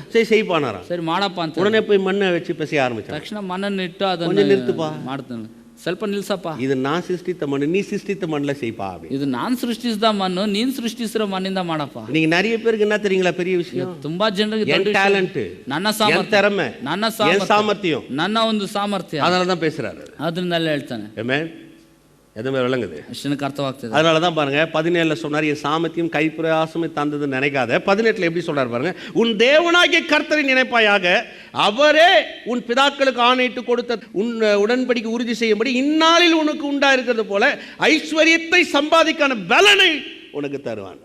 18ನೇ ವಾಕ್ಯ ನೋಡಿ. ಆದುದರಿಂದ ನಿಮ್ಮ ದೇವರಾದ ಯೆಹೋವನೇ ತಾನು ನಿಮ್ಮ ಪಿತೃಗಳಿಗೆ ಪ್ರಮಾಣ ಪೂರ್ವಕವಾಗಿ ಮಾಡಿದ ವಾಗ್ದಾನವನ್ನು ಈಗ ನಿಮ್ಮ ಅನುಭವಕ್ಕೆ ಬಂದ ರೀತಿಯಲ್ಲಿ ನೆರವೇರಿಸುವವನಾಗಿ ನಿಮಗೆ ಇಷ್ಟು ಭಾಗ್ಯವನ್ನು ಸಂಪಾದಿಸುವುದಕ್ಕೆ ಸಾಮರ್ಥ್ಯವನ್ನು ಕೊಟ್ಟವನೆಂದು ಜ್ಞಾಪಕ ಮಾಡಿಕೊಳ್ಳಿ. 3 காரியம் அதில் இருக்குது பாருங்க. 3 ಕಾರ್ಯ ಇದೆ. முதலாவது காரியம், ಮೊದಲನೇ ಅಂಶ, தேவனாகிய கர்த்தரை நினைப்பாயாக, ನಿನ್ನ ದೇವರಾದ ಯೆಹೋವನನ್ನು ಜ್ಞಾಪಕ ಮಾಡಿ. இரண்டாவது காரியம், ஐஸ்வர்யத்தை தருகிறவர் தேவன் என்பதை சொல்றார். ಎರಡನೇದು, ಇಷ್ಟು ಭಾಗ್ಯವನ್ನು ಸಂಪಾದಿಸುವುದಕ್ಕೆ ದೇವರು. மூன்றாவது காரியம், ಮೂರನೇದು, உன் பிதாக்களுக்கு ஆணையிட்டு கொடுத்த அப்படின்னா கிருபையின் உடன்படிக்கை மறாதன்ற. ನಿಮ್ಮ ಪಿತೃಗಳಿಗೆ ಪ್ರಮಾಣ ಪೂರ್ವಕವಾಗಿ ಅಂದ್ರೆ ಕೃಪೆಯ ಒಡಂಬಡಿಕೆಯನ್ನು. பாத்தீங்களா? ನೋಡಿದ್ರಾ? உங்க வாழ்க்கையில இந்த மூணு ஒரு நாள் மறந்துடாதீங்க. ನಿಮ್ಮ ಜೀವನದಲ್ಲಿ ಮೂರನ್ನು ಎಂದಿಗೂ ಮರಿಬಾರದು. கர்த்தரை நினைப்பாயாக. ಕರ್ತನನ್ನು ಜ್ಞಾಪಕ ಮಾಡಿಕೊಳ್ಳಿ. ஐஸ்வரியத்தை தருகிறவர் அவர். ಐಶ್ವರ್ಯವನ್ನು ಕೊಡುವಾತನು. உடன்படிக்கை உறுதி செய்கிறவரும் அவர். ಒಡಂಬಡಿಕೆಯನ್ನು ದೃಢಪಡಿಸುವಾತನು ಆತನೇ. உங்க வாழ்க்கையில எந்த நன்மை எந்த ஐஸ்வர்யம் வந்தாலும் பாருங்க, எந்த மனுஷனால கர்த்தரால வருதுன்னு நினைக்கிறேன். ನಿಮ್ಮ ಜೀವನದಲ್ಲಿ ಯಾವ ಆಶೀರ್ವಾದ ಶುಭಗಳು ಬಂದರೂ ಮನುಷ್ಯನಿಂದ ಅಲ್ಲ, ಅದು ದೇವರಿಂದಲೇ ಬರುವಂತದ್ದು. ஃபேமிலி பாருங்க, ಕುಟುಂಬವನ್ನು ரொம்ப கஷ்டப்பட்ட ஒரு குடும்பம், ಒಂದು ಬಹಳ ಕಷ್ಟಪಟ್ಟ ಒಂದು ಕುಟುಂಬ. கடவுள்கிட்ட போதனைலாம் கேட்ட ஒரு ஆசை, ஜெபம் பண்ணுவோம். ಈ ಬೋಧನೆ ಎಲ್ಲ ಕೇಳಿದಿಂದ ದೇವರ ಬಳಿ ಪ್ರಾರ್ಥನೆ ಮಾಡೋಣ. ஆண்டவரே எங்களுக்கு ஒரு நல்ல வீடு, ದೇವರೇ ನಮಗೆ ಒಂದು ಒಳ್ಳೆ ಮನೆ, சிங்கிள் பெட்ரூமா இருந்தாலும் சொந்த வீடா இருக்கணும் நினைக்கிறேன். ಒಂದು ಚಿಕ್ಕ ಒಂದು ಬೆಡ್ರೂಮ್ ಆಗಿದ್ರು ಒಂದು ಒಳ್ಳೆ ಸ್ವಂತವಾದ ரொம்ப ஏழ்மையான குடும்பம், ಬಹಳ ಒಂದು ಬಡತನವಾದ ಕುಟುಂಬ. அவங்கள்ட்ட காசு கிடையாது, ಬಳಿ ಕಾಸು பெரிய அளவுல ஒண்ணும் கிடையாது, ದೊಡ್ಡ ರೀತಿಯಲ್ಲಿ ಏನು ಇಲ್ಲ. ஆனா ஆண்டவர் வீட்டை எங்களுக்கு தரீர், நல்ல வீட்டை தருகிறீர். ಆದ್ರೆ ನಮಗೆ ಒಂದು ಒಳ್ಳೆ ಮನೆಯನ್ನು ನೀನು ಕೊಡ್ತೀಯ. அவங்க ஒரு இடத்துக்கு போய் ஏதோ ஒன்று வாங்க போய் ஒரு பொருள் வாங்க போயிருக்காங்க. ಎಲ್ಲೋ ಒಂದು ಸ್ಥಳಕ್ಕೆ ಒಂದು ವಸ್ತುನ ತೆಗೆದುಕೊಳ್ಳಕ್ಕೆ அங்க ஒரு குழுக்கல்ல பேர் எழுத சொல்லி இருக்காங்க. ಅಲ್ಲಿ ಒಂದು ಪೇಪರ್ ಅಲ್ಲಿ ಒಂದು ಹೆಸರು, நிறைய பேர் அதை எழுதி போட்டுருக்காங்க. ತುಂಬಾ ಜನರು ಹೆಸರು ಬರೆದು ಕೊಟ್ಟಿದ್ದಾರೆ. இவங்களும் கொடுத்துட்டு வந்துட்டாங்க. ತಕ್ಷಣ ಇವರು ಕೊಟ್ಬಿಟ್ಟು எல்லா ஷீட்டையும் தூக்கி வானத்துக்கு நேரா போட்டுருவாங்களா. ಎಲ್ಲಾ ಚೀಟಿಯನ್ನು ತೆಗೆದು ಆಕಾಶ ನೇರಾಗ ಹಾಕ್ತಾರಂತೆ. அதுல ஒரே ஒரு ஷீட் கை நீட்டும், எந்த ஒரு ஷீட் கையில் விழுது அந்த ஷீட்ல இருக்கிறவங்க அந்த வீடு. ಅದನ್ನು ಕೈ ಚಾಚುವಾಗ ಒಂದು ಚೀಟಿ ಮಾತ್ರ ಕೈಯಲ್ಲಿ ಬೀಳ್ತದ, ಒಂದು ಚೀಟಿನ ತೆಗೆದುಕೊಳ್ತಾರೆ. அந்த ஷீட் வந்து அவங்க பேருக்கு விழுந்துச்சு. ಆ ಚೀಟಿ ಬಂದು ಅವ್ರ ಹೆಸರು. அந்த வீடு கிட்டத்தட்ட கோடி ரூபாய்க்கு மேல. ಆ ಮನೆ ಹತ್ತತ್ರ ಕೋಟಿ ರೂಪಾಯಿ ಮೇಲೆ. எந்த பேர் விளங்குது? ಎಷ್ಟು ಜನಕ್ಕೆ ಅರ್ಥವಾಗ್ತದೆ? உடனே நம்ம இப்போ நம்மள குழுக்கல்ல போயிடலாம் நினைக்கலாமா? ತಕ್ಷಣ ನಾವು ಚೀಟಿಗೆ ಹೋಗ್ಬಿಡೋಣ ನೆನೆಸಬಹುದಾ? உங்கள் ஐஸ்வரியத்தை கொடுக்கிறவர் அவர். ನಿಮ್ಮ ಐಶ್ವರ್ಯವನ್ನು ಕೊಡುವಾತನು ಆತನು. ಆಮೆನ್. ಆಮೆನ್. ஐஸ்வரியத்தை தருகிறவர் அவர். ಐಶ್ವರ್ಯವನ್ನು ಕೊಡುವಾತನು ಆತನು. ಆಮೆನ್. லாட்டரி சீட் மேல குழுக்கள் மேல எண்ணங்களை போட. ಲಾಟರಿ ಚೀಟಿ ಮೇಲೆ ಚೀಟಿ ಮೇಲೆ ನಮ್ಮ உங்களை எண்ணி ஐஸ்வர்யம் ஆக்க கர்த்தர் ஆயிரக்கணக்கான வழிகளை வச்சிருக்கார். ನಿಮ್ಮನ್ನು ನನ್ನನ್ನು ಐಶ್ವರ್ಯವಂತರನ್ನಾಗಿ ಮಾಡ್ಲಿಕ್ಕೆ ದೇವರು ಸಾವಿರಾರು ಮಾರ್ಗಗಳನ್ನು காலை வேளையில உங்களுக்கு சொல்றேன். ಬೆಳಗಿನ ಜಾವದಲ್ಲಿ தீர்க்கதரிசனமா எடுத்துங்க. ಪ್ರವಾದನೆ காதுள்ளவன் கேட்க கடவன், ಕಿವಿಯುಳ್ಳವನು ಕೇಳಲಿ, அறிவுள்ளவன் எடுத்துக்கொள்ள கடவன், ಬುದ್ಧಿಯುಳ್ಳವನು ತೆಗೆದುಕೊಳ್ಳಲಿ. உங்களுக்கு சொல்றேன் பாருங்க, ಹೇಳ್ತಾನೆ, உங்களை உயர்த்தறது கர்த்தர் உங்களுக்காக உங்கள் முற்பிதாவை ஆதாம் கிட்ட கிருபையின் உடன்படிக்கை பண்ணி வைத்தார். ನಿಮ್ಮನ್ನು ಉನ್ನತಕ್ಕೆ ತರಲಿಕ್ಕಾಗಿ ನಿಮ್ಮ ತಂದೆಯಾದ ಅಬ್ರಾಮನ ಬಳಿ ದೇವರು ಕೃಪೆಯ ಉಡಂಬಡಿಕೆ ಮಾಡಿದ್ದಾನೆ. உடன்படிக்கை உயிருள்ள உடன்படிக்கை, ಆ ಉಡಂಬಡಿಕೆ ಜೀವವುಳ್ಳ ಉಡಂಬಡಿಕೆ, கிருபையின் உடன்படிக்கை, ಅದು ಕೃಪೆಯುಳ್ಳ ಉಡಂಬಡಿಕೆ. சொல்றாரு வெள்ளியோடும் பொன்னோடும் அவர் புறப்பட்டு வருவார். ಆತನು ಹೇಳ್ತಾನೆ, ಅವರು ಬೆಳ್ಳಿ ಬಂಗಾರದೊಂದಿಗೆ ಹೊರಟು ಬರ್ತಾರೆ. முதிர் வயதை நான் அவனுக்கு தருவேன்றார். ಮುಪ್ಪಿನ ಪ್ರಾಯವನ್ನು ಒದಗಿಸ್ತೇನೆ. நம்ம விசுவாசிக்கிறீங்க? ಎಷ್ಟು ನಂಬ್ತೀರಾ? சொல்லுங்க, தேவன் ಹೇಳ್ರಿ, ದೇವರು என் குடும்பத்தை ನನ್ನ ಕುಟುಂಬ வெள்ளியோடும் பொன்னோடும் ಬೆಳ್ಳಿ ಬಂಗಾರ பெருக பண்ணுவார், ಹೆಚ್ಚುವಂತೆ ಮಾಡ್ತಾನೆ. என்னை தீர்காயுள்ளவனாய் ದೀರ್ಘಾಯುಷ್ಯವುಳ್ಳವನಾಗಿ ಭೂಮಿಯಲ್ಲಿ வாழ வைப்பார், ಬದುಕಿಸ್ತಾನೆ. ஆமென். ಆಮೆನ್. எந்த மாதிரி விசுவாசி? ಎಷ್ಟು ನಂಬ್ತೀರಾ? அதாங்க கர்த்தர். ಅದೇ ರೀ ಕರ್ತನು. அதனாலதான் கர்த்தரை நம்பணும் பாருங்க. ಅದರಿಂದಲೇ ಕರ್ತನ 24 மணி நேரம் டிங்கினின் கர்த்தர் மைண்ட்ல அடிச்சிட்டு இருக்கணும். 24 ಗಂಟೆನೂ ದೇವರ ಕುರಿತಾಗಿ ನಮಗೆ இந்த வாய் அவரை குறித்து பேசிட்டு இருக்கணும். ಈ ಬಾಯಿ ಆತನ ಕುರಿತು ಮಾತಾಡ್ತಾ, கண்ட குப்பையை குறித்து பேசிட்டு இருக்கணும். ಬೇಡವಾದ ಕಸಗಳನ್ನು ಮಾತಾಡಬಾರದು. கிண்டல் கேலி கூத்து இதை வச்சு அடிச்சிட்டு கிடக்கு. ಪರಿಹಾಸ ಗೇಲಿ ಇದನ್ನೆಲ್ಲ ಮಾತಾಡಬಾರದು. இதுல கர்த்தர் இருக்கணும். ಇದರಲ್ಲಿ ಕರ್ತನ ಇರಬೇಕು. ஆமென். ಆಮೆನ್. வேதம் சொல்றார், கர்த்தரை நினைப்பாயாக. ವಾಕ್ಯ ಹೇಳ್ತದೆ, ಕರ್ತನ ಜ್ಞಾಪಕ ಮಾಡ್ಕೊ. கர்த்தரை நினைப்பாயாக என்ன தெரியுங்களா? ಕರ್ತನ ಜ್ಞಾಪಕ ಮಾಡ್ಕೊ. எப்படி நினைக்கிறது? ಹೇಗೆ ಜ್ಞಾಪಕ ಮಾಡ್ಕೊಳ್ಳೋದು? எப்பதாலும் அப்படியே எமோஷனலா நான் கர்த்தரை நினைக்கிறேன் பிரதர், கர்த்தரை நினைக்கிறேன் பிரதர்ன்றதா? ಅವ ಉದ್ವೇಗಕರವಾಗಿ ಕರ್ತನ ನೆನೆಸ್ತಾನೆ ಬ್ರದರ್, ಆ ರೀತಿ கர்த்தரை நினைச்சிட்டு இருக்கிறேன் பிரதர், ಕರ್ತನ ನೆನೆಸ್ತಾ ಇದ್ದಾನೆ ಬ್ರದರ್. உன் கர்த்தரை நினைப்பாயாக. ಕರ್ತನ ಜ್ಞಾಪಕ ಮಾಡಿಕೋ. எப்படி நினைக்கிறது தெரியுமா? ಹೇಗೆ ನೆನೆಸೋದು ಗೊತ್ತಾ? எப்படி நினைக்கிறதுன்னு ಎಷ್ಟು ಜನಕ್ಕೆ ಗೊತ್ತಿದೆ? வாங்க, யாத்ராகமம் 12ஆம் அதிகாரம் 14வது வசனம். ವಿಮೋಚನಾ ಕಾಂಡ 12:14. 12ನೇ ಅಧ್ಯಾಯ 14ನೇ ವಾಕ್ಯ. கவனமா கேளுங்க, ಗಮನ ಇಟ್ಟು ಕೇಳಿ. உங்க வெள்ளியம் பொண்ணு உங்க தீர்காயுஷ்யத்துல இருக்குது. ನಿಮ್ಮ ಚಿನ್ನ ಬೆಳ್ಳಿ ಈ ದೀರ್ಘಾಯುಷು ಇದರಲ್ಲಿ ಇದೆ. அந்த நாள் உங்களுக்கு நினைவு கூறுதலான நாளாய் இருக்க கடவுது. ಆ ದಿನವು ನಿಮಗೆ ಜ್ಞಾಪಕಾರ್ಥಕವಾಗಿರುವುದು. அதை கர்த்தருக்கு பண்டிகை ஆசரிப்பீர்களாக. ಅದರಲ್ಲಿ ಯೆಹೋವನ ಘನಕ್ಕಾಗಿ அதை உங்கள் தலைமுறையினர் நித்திய நியமமாக ஆசரிக்க கடவீர்கள். ಅದನ್ನು ಶಾಶ್ವತ ನಿಯಮವೆಂದು ತಲಾಂತರಕ್ಕೂ ಆಚರಿಸಬೇಕು. எதன் நினைப்பாயாக? ಯಾವುದನ್ನು ಜ್ಞಾಪಕ ಮಾಡ್ಕೋಬೇಕು? சொல்ற கர்த்தரை நினைப்பாயாகன்னு சொல்றாரு இல்லையா? ಅಲ್ಲಿ ಹೇಳ್ತದೆ ಕರ್ತನ ಜ್ಞಾಪಕ எதை நினைக்கிறது, எப்படி நினைக்கிறதுன்னு சொல்றாரு பாருங்க. ಅದನ್ನು ಯಾವ ರೀತಿ ನೆನೆಸಬೇಕು ಎಂಬುದನ್ನು ಹೇಳ್ತಾನೆ. எதை குறித்து நினைப்பன்னு சொல்றாரு. ಯಾವುದು ಕುರಿತು ನೆನೆಸಬೇಕು? இங்க பேசுற எதை குறித்து நினைக்க சொல்றாரு? 14 எதை நினைக்க சொல்றாரு? 14ನೇ ವಾಕ್ಯ ಯಾವ್ದ್ರ ಕುರಿತು ಜ್ಞಾಪಕ ಮಾಡಿ. அந்த நாள் உங்களுக்கு நினைவு கூறுதல் நாளா இருக்க கடவுது. எந்த நாள் அது? ಆ ದಿನವು ನಿಮಗೆ ಜ್ಞಾಪಕಾರ್ಥಕವಾಗಿರುವುದು. ಯಾವ ದಿನ ಅದು? எந்த நாள் அது? ಯಾವ ದಿನ? நல்லா சொல்லுங்க, எந்த நாள்? ಚೆನ್ನಾಗಿ ಹೇಳಿ. திருவிருந்த நாளை குறித்து பேசுறார். ಕರ್ತನ ಮೇಜಿನ ಕುರಿತು. அவங்க எகிப்தில இருந்து எப்படி வெளியில வந்தாங்களோ அந்த நாளை பேசுறார். ಅವರು ಐಗುಪ್ತದಿಂದ ಹೇಗೆ ಹೊರಗೆ ಬಂದ್ರು ಆ ದಿನದ ಕುರಿತು ಹೇಳ್ತಾರೆ. நீங்கள் கர்த்தரை நினைப்பாயாகன்னு சொன்னார் இல்லீங்களா? அவங்களை எப்படி கர்த்தர் வெளியில கொண்டு வந்தாரோ அதை நினைப்பாயாகன்னு பேசுறார். ಕರ್ತನನ್ನು ಜ್ಞಾಪಕ ಮಾಡಿಕೊಂಡ್ರೆ ಕರ್ತನು ಯಾವ ರೀತಿ ಅವರನ್ನು ಹೊರಗೆ ತಂದನೋ ಅದನ್ನು ನೆನೆಸ್ಕೋಬೇಕೆಂಬುದಾಗಿ எப்படி அவங்க வெளியில கொண்டு வந்தார்? ಹೇಗೆ அவங்க எதை நினைவு கூர்ந்தாங்க? ಯಾವ್ದನ್ನು ಜ್ಞಾಪಕ ಮಾಡ್ಕೊಂಡು? அந்த பஸ்காவால தான் வெளியில வந்தாங்க. ಆ ಪಸ್ಕದ ನಿಮಿತ್ತ ಹೊರಗೆ ಬಂದ್ರು. அந்த ரத்தத்தினால தான் விடுதலை பெற்றாங்க. ರಕ್ತದಿಂದಲೇ ಬಿಡುಗಡೆ ಹೊಂದಿದ್ರು. கர்த்தர் சொல்றாரு, ಕರ್ತನು ಹೇಳ್ತಾನೆ, நீ கர்த்தரை நினைப்பாயாகனா எப்படி அவங்கள வெளியில கொண்டு வந்தார் என்பதை நினைப்பாயாக, எப்படி 400 வருஷ பிரச்சனையை அவங்க வாழ்க்கையில மாத்தி போட்டார் என்பதை நினைப்பாயாக. ಹೇಗೆ 400 ವರ್ಷಗಳ ಸಮಸ್ಯೆಯನ್ನು ಬದಲಾಯಿಸಿದ ಅದನ್ನು ಜ್ಞಾಪಕ ಮಾಡಿಕೊಂಡು ಹೇಗೆ ಅವರನ್ನು ಹೊರಗೆ ತಂದ ಅದನ್ನು ನೀವು ಜ್ಞಾಪಕ ಮಾಡಿಕೊಳ್ಳಬೇಕು. ஆமென். ಆಮೆನ್. எதுமே விசுவாசிக்கிறீங்க? ನಂಬ್ತೀರಾ? ஒவ்வொரு நாளும் எதை நினைக்கிறோம்? ಪ್ರತಿ ದಿವಸ ಯಾವ್ದನ್ನು ಜ್ಞಾಪಕ அவர் ಮಾಡ್ಕೊಳ್ಬೇಕು? எனக்காக மரித்தார், ಆತ ನನಗಾಗಿ ಸತ್ತಿದ್ದಾನೆ, அந்த ரத்தம் என்னுடையது, ಆ ರಕ್ತ ನನ್ನದು, பிற்கப்பட்ட சரீரம் என்னுடையது. ಮುರಿಯಲ್ಪಟ್ಟ ಶರೀರ ನನ್ನದು. விசுவாசிக்கிறீங்களா? ನಂಬ್ತೀರಾ? ஆமென். ಆಮೆನ್. நான் விசுவாசிக்கிறேங்க. ನಾನು ನಂಬ್ತೇನ್ರಿ. அததான் நினைப்பாயாகன்னு சொல்றேன். ಅದನ್ನೇ ಜ್ಞಾಪಕ ಮಾಡಿಕೊಳ್ಳ್ರಿ. 1 கொரிந்தியர் 11ஆம் அதிகாரம் 23வது வசனத்துக்கு வாங்க. ಈಗ ಬನ್ನಿ 1 ಕೊರಿಂಥದವರಿಗೆ 11ನೇ ಅಧ್ಯಾಯ 23ನೇ ವಾಕ್ಯ. நான் உங்களுக்கு ஒப்புவித்ததை கர்த்தரிடத்தில் பெற்றுக்கொண்டேன், என்னவெனில் கர்த்தராகிய இயேசு தாம் காட்டிக் கொடுக்கப்பட்ட அன்று ராத்திரியிலே அப்பத்தை எடுத்து ஸ்தோத்திரம் பண்ணி அதை பிட்டு நீங்கள் வாங்கி புசியுங்கள், இது உங்களுக்காக பிற்கப்படுகிற என்னுடைய சரீரமா இருக்கிறது, என்னை நினைவு கூறும்படி இதை செய்யுங்கள் என்றார். ನಾನು ನಿಮಗೆ ತಿಳಿಸಿಕೊಟ್ಟ ಉಪದೇಶವನ್ನು ಕರ್ತನಿಂದ ಹೊಂದಿದ್ದೇನು, ಅದೇನೆಂದರೆ ಕರ್ತನಾದ ಯೇಸು ತಾನು ಹಿಡಿದುಕೊಡಲ್ಪಟ್ಟ ರಾತ್ರಿಯಲ್ಲಿ ರೊಟ್ಟಿಯನ್ನು ತೆಗೆದುಕೊಂಡು ದೇವರ ಸ್ತೋತ್ರ ಮಾಡಿ ಮುರಿದು, ಇದು ನಿಮಗೋಸ್ಕರವಾಗಿರುವ ನನ್ನ ದೇಹ, ನನ್ನನ್ನು ನೆನೆಸಿಕೊಳ್ಳುವುದಕ್ಕೋಸ್ಕರ ಹೀಗೆ ಮಾಡಿರಿ. என்னை நினைவு கூறும்படி இதை செய்யுங்கள். ನೆನೆಸಿಕೊಳ್ಳುವುದಕ್ಕೋಸ್ಕರ ಹೀಗೆ போஜனம் ಮಾಡಿರಿ. பண்ணின பின்பு ஒரு அந்தபடியே பாத்திரத்தை எடுத்து, இந்த பாத்திரம் இரத்தத்தினாலாகிய புதிய உடன்படிக்கையாக இருக்கிறது, நீங்கள் இதை பானம் பண்ணும் போதெல்லாம் என்னை நினைவு கூறும்படி இதை செய்யுங்கள் என்றார். ಊಟವಾದ ಮೇಲೆ ಆತನು ಅದೇ ರೀತಿಯ ಪಾತ್ರೆಯನ್ನು ತೆಗೆದುಕೊಂಡು, ಈ ಪಾತ್ರೆ ನನ್ನ ರಕ್ತದಿಂದ ಸ್ಥಾಪಿತವಾಗುವ ಹೊಸ ಒಡಂಬಡಿಕೆಯನ್ನು ಸೂಚಿಸುತ್ತದೆ, ನೀವು ಇದರಲ್ಲಿ ಪಾನ ಮಾಡುವಾಗಲೆಲ್ಲ ನನ್ನನ್ನು ನೆನೆಸಿಕೊಳ್ಳುವುದಕ್ಕೋಸ್ಕರ ಪಾನ ಮಾಡಿರಿ ಅಂದನು. ஆமென். ಆಮೆನ್. எதை நினைவு கூற சொல்றாரு? ಯಾವುದನ್ನು ನೆನೆಸಲು ಕೇಳ್ತಾನೆ? உன் தேவனாகிய கர்த்தரை நினைப்பாயாக. ದೇವರಾದ ಕರ್ತನ உன் ನೆನೆಸಬೇಕು. பிதாக்களுக்கு நான் ஆணையிட்டு கொடுத்தபடியே, ನಿನ್ನ ಪಿತೃಗಳಿಗೆ ಆಜ್ಞಾಪಿಸಿದಂತೆ. உன் தேவனாய் கர்த்தர் நினைப்பாயாகனா எதை பேசுறாரு தெரியுங்களா? ದೇವರಾದ ಕರ್ತನ ನೆನೆಸು ಅಂದ್ರೆ ಯಾವ್ದನ್ನ ಮಾತಾಡ್ತಾನೆ ಗೊತ್ತಾ? உங்களுக்காக சிந்தப்பட்ட ரத்தத்தை எப்படி நினைவு கூறணும்ன்றத பேசுறாரு. ನಿಮಗಾಗಿ ಸುರಿಯಲ್ಪಟ್ಟ ರಕ್ತವನ್ನು ಹೇಗೆ உங்களுக்காக அந்த ನೆನೆಸಬೇಕು? பிற்கப்பட்ட சரீரம் எப்படி நினைவு கூற வேண்டியதை பேசுறாரு. ನಿಮಗೋಸ್ಕರ ಮುರಿಯಲ್ಪಟ್ಟ ಶರೀರವನ್ನು ಹೇಗೆ ನೆನೆಸಬೇಕಂತ ಹೇಳ್ಕೊಡ್ತಾನೆ. ಆಮೆನ್. ஸ்மித் வில்கிஸ்வர்த் என்ற ஒருத்தர் ಸ್ಮಿತ್ பெரிய ஊழியக்காரர். ಸ್ಮಿತ್ ವಿಗಲ್ಸ್ವರ್ತ್ ಅನ್ನೋ ಸುಪ್ರಸಿದ್ಧವಾದ ಸೇವಕ, எத்தனையோ பேர் சத்தத்திலிருந்து எழுப்பினவர். ಎಷ್ಟು ಸತ್ತೋದವ್ರನ್ನ ಬದುಕಿಸಿದಂತ ವ್ಯಕ್ತಿ. தினமும் திருவந்து எடுப்பாராம். ಪ್ರತಿದಿನ ಕರ್ತನ ಮೇಜಲ್ಲಿ ಭಾಗವಹಿಸಿದ್ರು. ಯಾಕೆ? தினமும் ಪ್ರತಿದಿನ காலையில எழுந்து ಬೆಳಗ್ಗೆ ಎದ್ದು ஜெபம் பண்ணி ಪ್ರಾರ್ಥನೆ ಮಾಡಿ பைபிள் வாசிச்சு ಸತ್ಯವೇದ ಓದಿ திருவந்து எடுப்பாராம். ಕರ್ತನ ಮೇಜ್ எதுக்காக தெரியுங்களா? ಯಾತಕ್ಕಾಗ ಗೊತ್ತಾ? என் கர்த்தராக தேவனாய் கர்த்தரை நினைப்பானாக. ನನ್ನ ಕರ್ತನಾದ தேவರನ್ನ ನಾನು ನೆನೆಸಬೇಕು. அதனாலதான் இயேசு இங்க சொல்றாரு, ಅದರಿಂದ ಯೇಸು ಇಲ್ಲಿ ಹೇಳ್ತಾನೆ, என்னை நினைவு கூறும்படி இதை செய்யுங்கள் என்றார். ನನ್ನನ್ನು ನೆನೆಸಿಕೊಳ್ಳುವುದಕ್ಕೋಸ್ಕರ ಹೀಗೆ ಮಾಡಿರಿ. ஆமென். ಆಮೆನ್. ஹalleluya. ಹಲ್ಲೆಲೂಯಾ. எத்தனை பேர் விளங்குது? ಯೆಶುವಿನ ಅರ್ಥವಾಗ್ತದೆ. அவரு சாவர வரையும் ஆரோக்கியமா இருந்து மரிச்சாருங்க. அவரு 87 வயசுல மரிச்சாரு. 87ನೇ ವಯಸ್ಸಲ್ಲಿ ಸಾಯುವವರೆಗೂ ಆರೋಗ್ಯವಾಗಿದ್ದು ತೀರಿ ಹೋದ್ರು. நோய் வந்தா நம்ம கசாயத்தை காசின்னு கிடக்குறோம். ರೋಗ ಬಂದ್ರೆ ನಾವು ಕಷಾಯವನ್ನು எந்த ಕಾಯಿಸ್ತಾ ಇದ್ದೇವೆ. கசாயத்தை காசலாம்? ಯಾವ ಕಷಾಯ? எந்த கசாயம் நல்லா ಯಾವ இருக்கும்? ಕಷಾಯ எந்த கசாயம் நல்லா ಯಾವ இருக்கு? ಕಷಾಯ ಚೆನ್ನಾಗಿರ್ತದೆ? உங்களுக்காக சிந்தப்பட்ட ரத்தத்தை எண்ணி அதை அணுகி அதை அனுசரிச்சு பாருங்க வாழ்க்கையில. ನಿಮಗೋಸ್ಕರ ಸುರಿಸಲ್ಪಟ್ಟ ರಕ್ತವನ್ನು ಲೆಕ್ಕಿಸಿ ಅದನ್ನು ಅನುಸರಿಸಿ ನೋಡಿ, ಜೀವನ ಚೆನ್ನಾಗಿರುತ್ತೆ. இயேசு கூட 12 சீஷர்கள் இருந்தாங்க. ಯೇಸುವೊಂದಿಗೆ 12 காட்டி ಮಂದಿ கொடுக்கிறவர் தான், ತೋರಿಸಿಕೊಡುವವನಿದ್ದ, மறுதலிக்கிறவர் தான், ತಿರಸ್ಕರಿಸುವವನಿದ್ದ, சந்தேகப்படுறவன் தான். ಸಂದೇಹ ಪಡುವವನಿದ್ದ. 3 வருஷம் ஒருத்தன் ஒரு நாள் ஒரு நொடி பொழுது வியாதியில இருந்தானே யோசிச்சு பாருங்க. 3.5 ವರ್ಷ ಒಬ್ಬನಾದ್ರೂ ಯಾವ ಗಳಿಗೆಲ್ಲಾದ್ರೂ ಆತನು ರೋಗದಲ್ಲಿ ಇದ್ದಾನೆ. ஒரு நாள், ಒಂದು ದಿವಸ, ஒரு நொடி பொழுது, ಒಂದು ಕ್ಷಣ ಮಾತ್ರದಲ್ಲಿ. ಯಾಕೆ? ಯಾಕೆ?